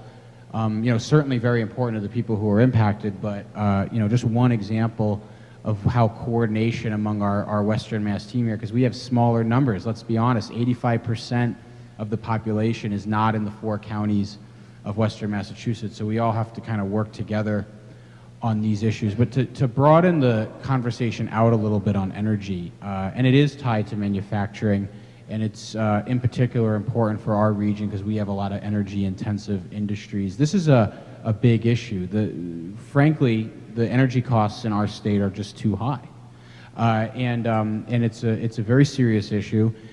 Couple things we've done. The Senate has increased the net metering cap to promote more solar development. This is a big issue in my communities all across the state. I'll give you an example. In Hamden, they're working on building a solar project on top of a landfill.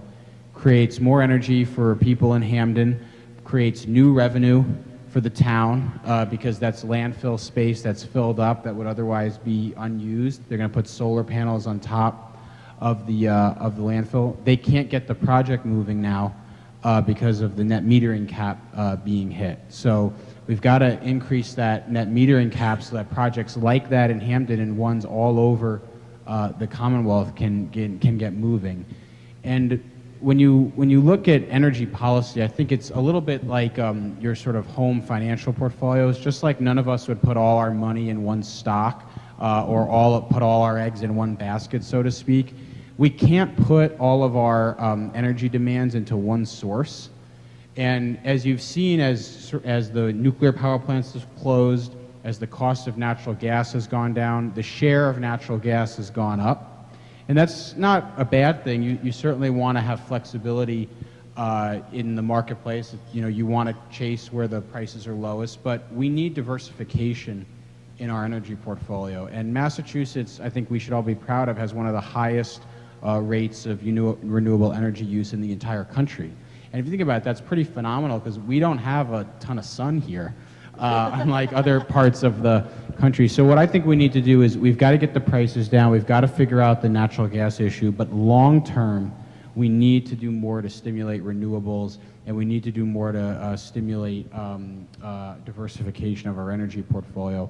And I'll say this, it ties back to manufacturing because things like constructing wind turbines, the technology that goes into solar panels, a lot of that work is done locally. There's a company in Wilbraham, Flow Design, that designs these types of turbines. So an ecosystem can develop for us here of both promoting those renewable technologies and hiring people to work in those technologies locally. Senator Humison? So 3 of the 11 communities that I represent are served by municipal G&E or gas and electric companies, Holyoke, Westfield, and Chicopee. So the problem that Eric mentioned a moment ago isn't so prevalent there, but the other 8 of the 11 are not. They're served by the other providers in Western Massachusetts. And we started beginning to get a lot of calls last year from people who, during that tough winter, were hit with the high costs of their electric bills. And especially when they tried to switch providers to a cheaper provider, thinking that they would save some money, they ended up getting another bill, a recalculation bill, later on, out of the blue, charging them for a higher price for the power that they had already purchased. And we thought that was unfair. And so I guess I'll just take this opportunity, because I think every single legislator up here joined with us in the effort to lobby the new Baker administration and the Department of Public Utilities to change the way that's done. It's no longer going to be happening, and this winter we expect prices to be a little bit lower, and at least that recalculation rate gotcha won't be happening. But part of the reason why electricity in the winter is so expensive is we have very limited generation capability up here. And we're at the end of the natural gas pipeline, where it's plentiful in other parts of our country. Here in the Northeast, it's not. And so during the winter, these electricity generation plants run out of or can't use the natural gas because it's been used to heat our houses. So they have to switch to more expensive oil or coal, and then they charge a higher rate. So this really does have a lot to do with the cost that we pay, especially in the middle of the heart of winter here in New England. I haven't come out to say whether I'm in favor of pipelines or not, but I do know that the rest of America is benefiting right now from a historic collection, a historic supply of cheap, clean natural gas. It's not as clean as solar, not as clean as hydro, we get it. But for a fossil fuel, it's the best we have. And we just don't have enough of it here in the Northeast. Now, you've started to see probably in the newspapers and on television the commercials, both in favor and against the pipeline expansion. I would hope that you as employers or people who live in our communities would get involved and reach out to your legislators. Let them know how you feel about this. But it is something that we have, to some extent, sort of a limited ability to impact up on Beacon Hill. A lot of us are waiting for decisions from FERC down in Washington to tell us what may or may not happen. But it is going to be another winter, maybe not as bad as last year, let's keep our fingers crossed, but it will be expensive and it's going to be cold. So we've got to do something. Thank you, Senator. We're going to go into our next topic, which is technology and broadband, and Dale Johnston is going to lead us into that. Thank you, Tony. Let's talk a little about fiber optic networks in our...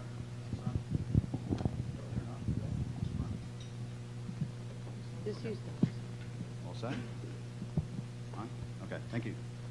Let's talk a little about fiber optic networks in our chamber areas and why it's important to all of our futures. From the 1880s to 1980s, New England Telephone used twisted pair of copper wires. Can I get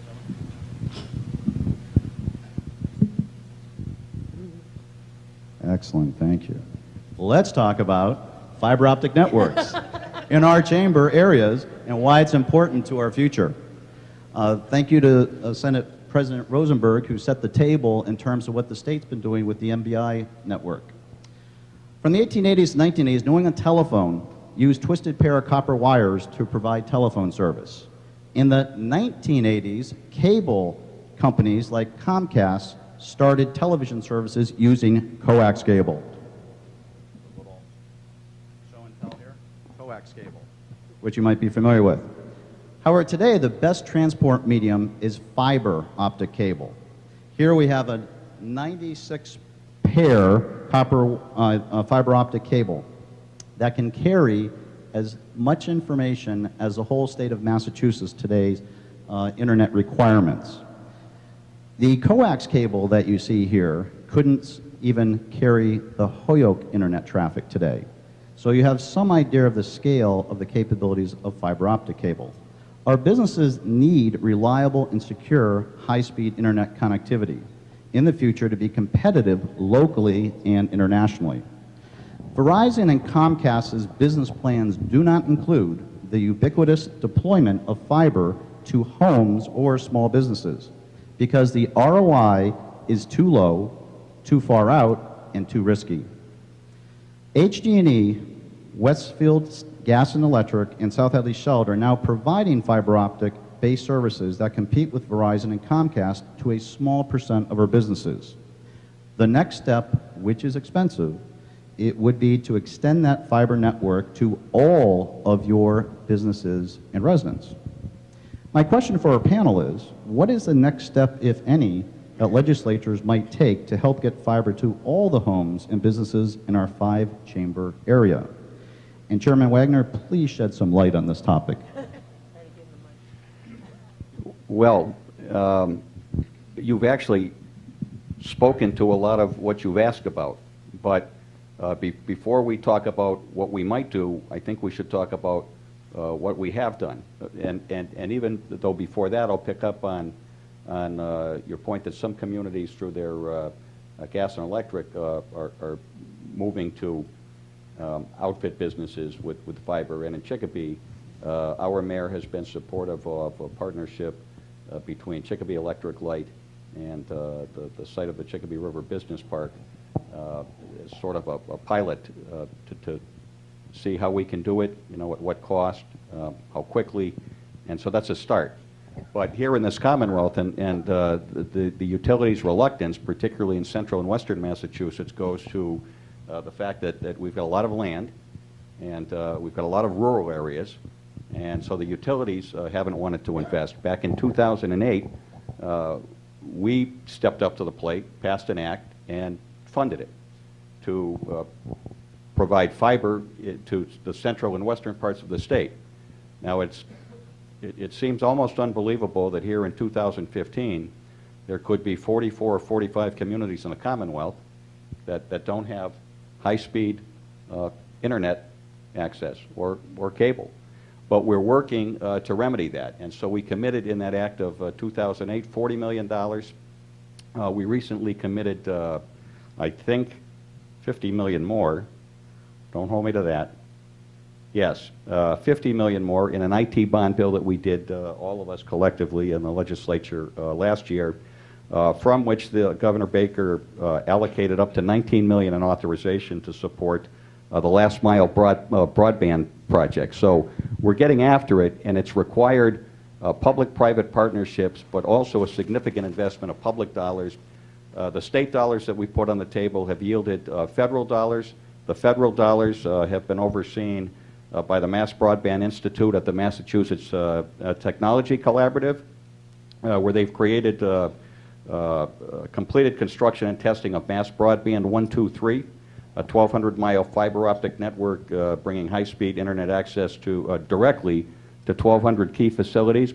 The town of Leverett in October of this year actually connected to that broader network that I just described, so bringing from 45 down to 44 the number of communities without it. So we're working it, and we understand the bottom line. We understand that in terms of economic development, economic growth, and economic sustainability here in Western Massachusetts, that we need to continue to work it, that it's got to be available to businesses here, businesses wanting to expand here, businesses wanting to locate or relocate here. And I think all of us, I won't speak for anyone else, but I think it's fair to say that we are all committed to that effort. Anyone else on that one? Or in the interest of time, did Chairman Wagner nail that one? I think he nailed it. That was great. Okay, so thank you. Good show. We're going to move right then to Kathy Anderson, relative to land development and shovel-ready sites. And who would know all this better than Kathy? Kathy. Thank you. Well, I am getting a cold, so I'm going to try and get through. I have gum, I have a Lifesaver, and I have water, and I have, Rhett Vega's going to get my back if I have to stop cough. So we have been talking at the EDC under the direction of Rick Sullivan. Thank you, Rick, for being here today. All the economic development partners meet on a regular basis, and we've been talking about shovel-ready sites in Western Massachusetts. In understanding the definition of shovel-ready, the definition is different throughout the state.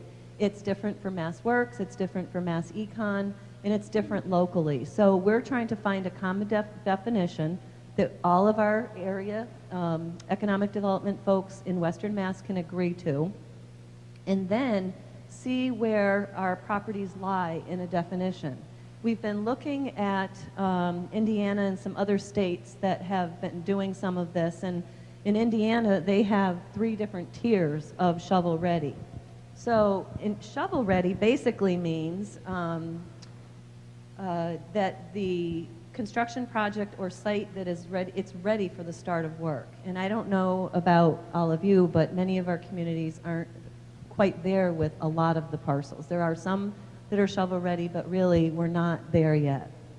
And I know that, and I don't know if former Senator Mike Knappich is still here, but I sit on a committee with him, and we've been talking about how Western Mass has 5 gateway cities close to each other. Nowhere in the state does that happen. So we have more challenges, I think, because we have the 5 different gateway cities together with aging infrastructure, older buildings, deterioration of our buildings, and built-out infrastructure already that we have challenges with. Holyoke has little developable land. Chicopee, Westfield still have some nice tracts of land, but we don't. So we have to look at what we have within our communities that need help. And I know that Chicopee has been working on this and cleaning up their brownfields and things like that to get development ready. So I mentioned about Indiana, and so the aging infrastructure, most of our communities being built out, and that there's a lot of money for brownfields assessment, but there's not a lot of money for cleanup. And I know Mass Development has been wonderful in helping to find those funds and to work with all of us in our communities for that, along with some of the others on the state level. So as we look at the different levels of shovel-ready, we might come to find out that we need a number of dollars to help with brownfield cleanups, or we need some money for demolition of buildings. And I think as we nail down what those definitions are, go back to our own communities and see where our properties fall within these areas, and then we try to figure out what's preventing them from getting to that top level of being shovel ready and ready for a business to go. And I'm wondering if this is helpful for all of you as legislators to understand where some of the funds may need to go in order to keep pushing development to happen. Are we on the right track? What could we be doing differently, or vice versa, whatever? Representative Vega, thank you. I'll take the first stab. And I would just say, I mean, in some ways, like the previous question, you answered a lot of your question. I think that we do need to have tiers of shovel ready so that when developments come, we can say, what are you looking for? You know, a completely open space that's, you know, already remediated and permitted, or what level are you looking for? I think the two big issues that I see with this issue is that we do need to fund, again, the brownfield remediation program. I know that Chairman Wagner, you know, we've been working on that last term, and we had some 9C cuts, and we're going to try to look at again this session. That's critical. Municipalities they don't have the resources to take care of these brownfield remediation programs. And I think what you see is when you see a developer wanting to expand or place into a city, those MOUs that they may have help us leverage those funds and those programs through MassWorks. So if there's an actual project ready to go, that can really help us out. I think the other thing is looking at what's allowable for tax credits, especially when we start to move now to rehabilitation. We're finally looking at places like HAP and different organizations that are looking at, well, let's actually fund rehabilitation of buildings. We know it's going to cost more. We know, unfortunately, it's going to cost more to rehab an old building or an old mill space that we have in our gateway cities than it does to tear something down and build it back up again. But if we start to allow, you know, maybe more flexibility around historic tax credits, more flexibility around new market tax credits and housing tax credits, that these sort of programs can sort of help revitalize our downtowns, because places like Holyoke might not have large tracts of land, but we have large buildings that can be reutilized. So I think that we're finally getting around to seeing how those programs can help revitalize and not just necessarily build new. And the last thing I would say is sort of having some standards. One of the things that I've put forth and had a hearing we're trying to get forth is some standards on some of the waivers around building permits and requirements. As you know, if you buy a 3-story, 4-story building, but you don't necessarily want to open it all up at once, you know, we have to have a developer say, okay, we want to open up the bottom floor for retail, and you're going to mothball the other 3 floors. What's required? You know, do you need to put the sprinkler system in right away? I mean, that's a huge cost. What are the barriers stopping developers from coming in? And then having a set standard from the state that allows some waivers and some clarity as to what municipalities can do. We're going to jump over to Chairman Wagner. Yeah, and I think Aaron really hit that out of the park. That was really informative. I'm less concerned that we don't have a definition for shovel-ready than I am about whether or not we have an appropriate level of resources by any number of definitions available to communities and to industries and to developers. And I think we have a lot. Aaron touched on a lot of them. The MassWorks program. That used to be very fragmented within state government. We captured it all, though, putting it under the Executive Office of Housing and Economic Development. Some of those programs had been in what is now Mass DOT. Some had been in economic development. Some had been over in housing. So we put about 6 different categories of funding under one. We allow for a higher level of allocation of funds for 1 or more projects. The governor was out last week touting projects in Chicopee, Holyoke, and Springfield from the MassWorks program, and they were 3 very different types of projects for which that funding was made available. Aaron touched on tax credits. We've got housing tax credits for developers who can realize with the development of market rate housing tax credit of 10%. We removed the cap, which used to be 50 housing units. We've allocated $10 million per year, up from $5 million. Aaron helped lead on that. He mentioned the Brownfields tax credit. We've got the Mass Historic Rehabilitation tax credit, which has aided the development of a former mill over in Ludlow, most prominently here in our region. And so things like that, the Transformative Development Fund, which was part of a piece of legislation we did last year. So and Aaron's right, every community is different. And some are land rich, some are land poor. So I think we've collectively have brought together the right types of resources and the right types of efforts. And I'm less concerned about a definition of shovel-ready as having a government or a community be ready and at the ready and responsive to the needs that an employer or prospective employer might require. Anyone else on this one before we open up to questions from the floor on anything and everything? So we're still in safe ground because anything and anything can be asked in a moment.